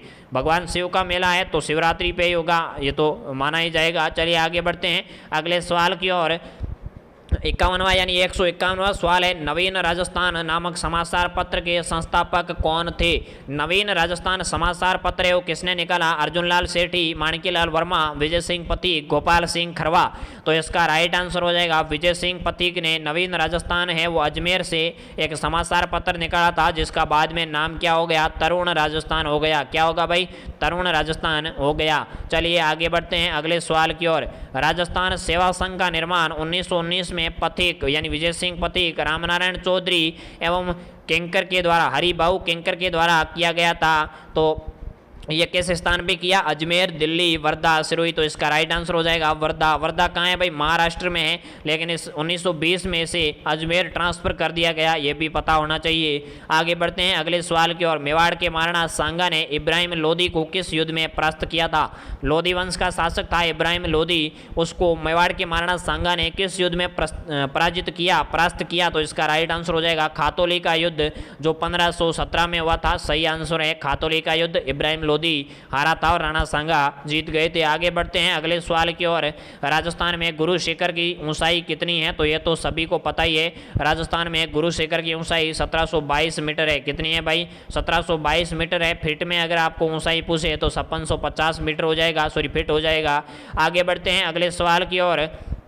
उन दो सरदारों के नाम बताइए जिन्हें अकबर के समय 7000 की मनसबदारी प्रदान की गई थी। ऐसे कौन से दो सरदार थे जिन्हें मुगल बादशाह अकबर के दरबार में 7000 की मनसबदारी प्रदान की गई थी। मनसबदारी एक प्रथा होती थी जो मुगलों ने मंगोलों से ली थी। चलिए तो इसका राइट आंसर हो जाएगा राजा मान सिंह और कोके अजीज और मान सिंह को 7000 की मनसबदारी दी गई थी राजस्थान से। चलिए आगे बढ़ते हैं अगले सवाल की ओर। अगला सवाल देखते हैं। 22 जून 1908 को चित्तौड़गढ़ के रासमी परगना स्थित मातरकुंडिया नामक स्थान पर कौन सा किसान आंदोलन प्रारंभ हुआ। तो इसका राइट आंसर हो जाएगा जाट किसान आंदोलन। मातरकुंडिया को राजस्थान का हरिद्वार भी कहते हैं। मातरकुंडिया चित्तौड़गढ़ को राजस्थान का हरिद्वार भी कहा जाता है, जो रासमी में स्थित है। रासमी कहाँ है, चित्तौड़गढ़ की एक तहसील है। आगे बढ़ते हैं अगले सवाल की ओर। राज्य का सबसे प्राचीन व सुसंगठित उद्योग कौन सा है? यानी राजस्थान का सबसे पुराना और सुसंगठित उद्योग है वो तो सूती वस्त्र हो जाएगा, बिल्कुल जायज़ है। भारत का पूछे तो भी सूती वस्त्र और राजस्थान का पूछे तो भी सूती वस्त्र ही हो जाएगा। आगे बढ़ते हैं अगले सवाल की ओर। सूती वस्त्र की प्रथम मिल है वो 1889 में कहाँ खोली गई थी? ब्यावर अजमेर में खोली गई थी। किसने खोली? Damodar Das Rathi plus colonel Dixon ने खोली थी, तो ये ब्यावर अजमेर में। चलिए उसके ऊपर वाले का मैंने थोड़ा आपको बता दिया है, मेरे मन में रह गया था। मौसम के आधार पर राजस्थान की फसलों को कितने भागों में विभक्त किया जा सकता है? मौसम के आधार पर राजस्थान की फसलों को 3 भागों में विभक्त किया जाता है। एक है रबी, दूसरी है खरीफ और तीसरी है जायद। क्या है? तीसरी है जायद। चलिए भाई आगे बढ़ते हैं अगले सवाल की ओर।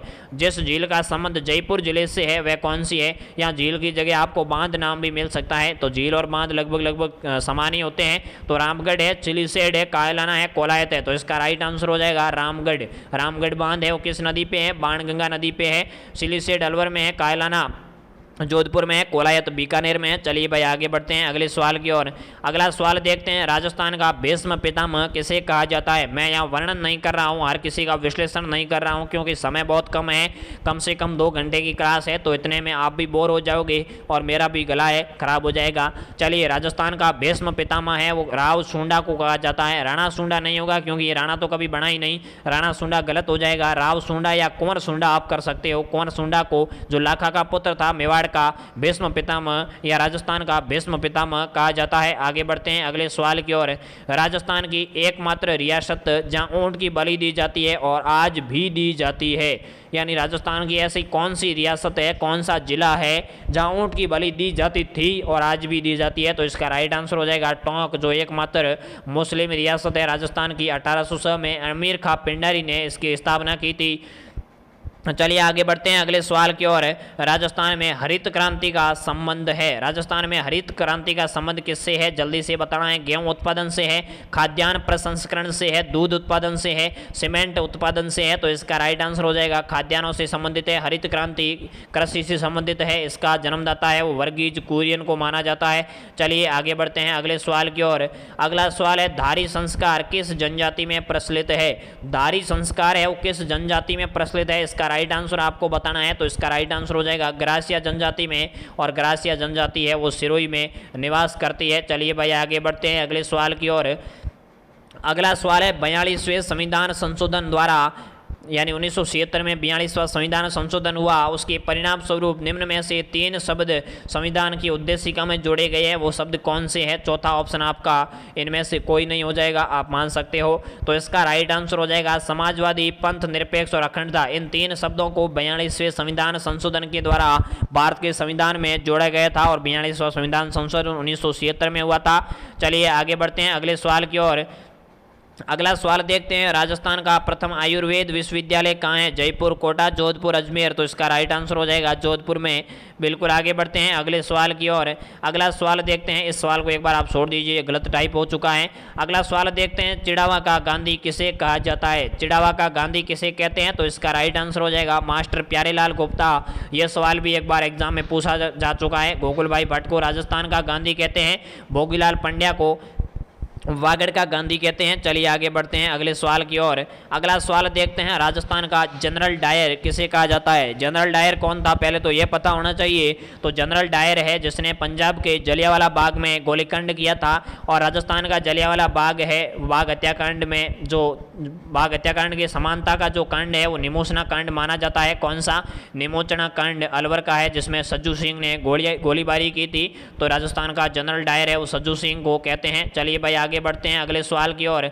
अगला सवाल है, माउंट आबू पर जो झील है उसका नाम क्या है? तो बहुत सिंपल सवाल है, माउंट आबू पर जो झील है वो नक्की झील है, देवताओं के नाखूनों से मानी जाती है। ज्वालामुखी की क्रेटर झील का उदाहरण मानी जाती है। या नंदी रॉक, नंद रॉक और टॉर्ड रॉक स्थित है। चलिए भाई आगे बढ़ते हैं अगले सवाल की ओर। मकराना में मिलने वाला विश्व प्रसिद्ध संगमरमर की किस्म क्या है? यानी यहाँ संगमरमर का कौन सा प्रकार मिलता है? तो इसका राइट आंसर हो जाएगा कैल्साइट। क्या है भाई? कैल्साइट है मकराना नागौर में मिलने वाला सफेद संगमरमर।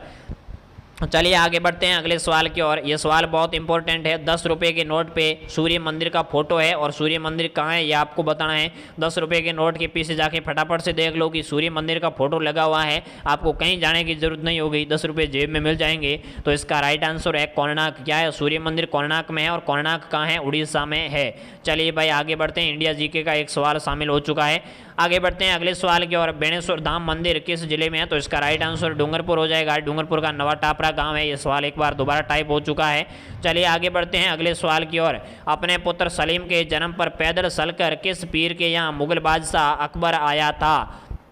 मुगल बादशाह आया था अपने पुत्र सलीम। सलीम का दूसरा नाम क्या है? जहांगीर है। तो जहांगीर के जन्म पे कौन सा बादशाह है, सॉरी अकबर बादशाह है, वो किस पीर के यहाँ आया था? तो इसका राइट आंसर है शेख मोहिउद्दीन चिश्ती अजमेर। अजमेर दरगाह पे अकबर पैदल चल के आया था और इसने बड़ी देग भेंट की थी। चलिए भाई आगे बढ़ते हैं अगले सवाल की ओर। जनगणना 2011 के अनुसार राजस्थान की कुल कितने प्रतिशत जनसंख्या गाँव में निवास करती है? राजस्थान की कितने प्रतिशत जनसंख्या गाँव में निवास करती है? तो इसका राइट आंसर हो जाएगा 90% संख्या गांवों में निवास करती है। अगला क्वेश्चन है किस क्षेत्र में श्रेष्ठता के लिए महाराणा प्रताप पुरस्कार दिया जाता है? पहला है सिनेमा के क्षेत्र में, दूसरा है वन संरक्षण, तीसरा है साहित्य और चौथा है खेल। तो इसका सही आंसर क्या हो जाएगा? खेल क्षेत्र में महाराणा प्रताप पुरस्कार दिया जाता है। आगे बढ़ते हैं अगले सवाल की ओर। अगला सवाल क्या है? किसी राज्य में मंत्रिपरिषद के सदस्यों की अधिकतम संख्या विधानसभा के सदस्यों की कुल संख्या की कितने प्रतिशत होती है? तो पहले बता चुका हूं 15% होती है और राजस्थान में पूछे तो 30 संख्या हो जाएगी, क्योंकि राजस्थान में 200 विधायक है और 200 का 15% है, वो 30 हो जाएगा। आगे बढ़ते हैं अगले सवाल की ओर। भील कहाँ के निवासी है? भाई भील जनजाति है, वो कहाँ की निवासी है? तो इसका राइट आंसर हो जाएगा मध्य भारत की, जिसमें राजस्थान, मध्य प्रदेश, गुजरात, महाराष्ट्र राज्य है वो शामिल होते हैं। यहाँ की निवासी है भील जनजाति। भीलों को वन पुत्र भी कहते हैं। कर्नल टॉड ने इन्हें वन पुत्र कहा है। जंगली शिशु भी कहा जाता है। भीलों को क्या कहा जाता है? जंगली शिशु और वन पुत्र। चलिए भाई आगे बढ़ते हैं अगले सवाल की ओर। निम्न में से कौन सा जोड़ा सुमेलित है, यानी कौन सा जोड़ा सुमेलित है? तो बादला पानी की बोतल है, ये जोधपुर की है, यानी ये तो गलत हो जाएगा, जयपुर की नहीं है। मंसूर या साड़ी कोटा की है, बिल्कुल सही है, यानी इसका राइट आंसर तो ये हो जाएगा। नमदा है वो टोंक का प्रसिद्ध है। कहाँ का है? टोंक का है। संगमरमर की मूर्तियाँ है वो जयपुर की प्रसिद्ध है और बादला जोधपुर का हो जाएगा। मंसूरिया या कोटा डोरिया की साड़ी कोटा की प्रसिद्ध है। आगे बढ़ते हैं अगले सवाल की ओर। 179 सवाल हो चुके हैं। 1857 में आहुआ में किस ब्रिटिश पॉलिटिकल एजेंट की हत्या कर दी गई थी? आहुआ पाली का एक ठिकाना था आहुआ, तो आहुआ में किस पीए पॉलिटिकल एजेंट की हत्या की थी? तो इसका राइट आंसर हो जाएगा कैप्टन मैक मॉसन की, जिसका सिर काट के आहुआ के किले पे लटका दिया था क्रांतिकारियों ने। चलिए भाई आगे बढ़ते हैं अगले सवाल की ओर। अगला सवाल है सेतावनीरा सुंगटिया नामक रचना किस क्रांतिकारी द्वारा रचित की गई? सेतावनी का सुंगटिया किस क्रांतिकारी ने रचित थे?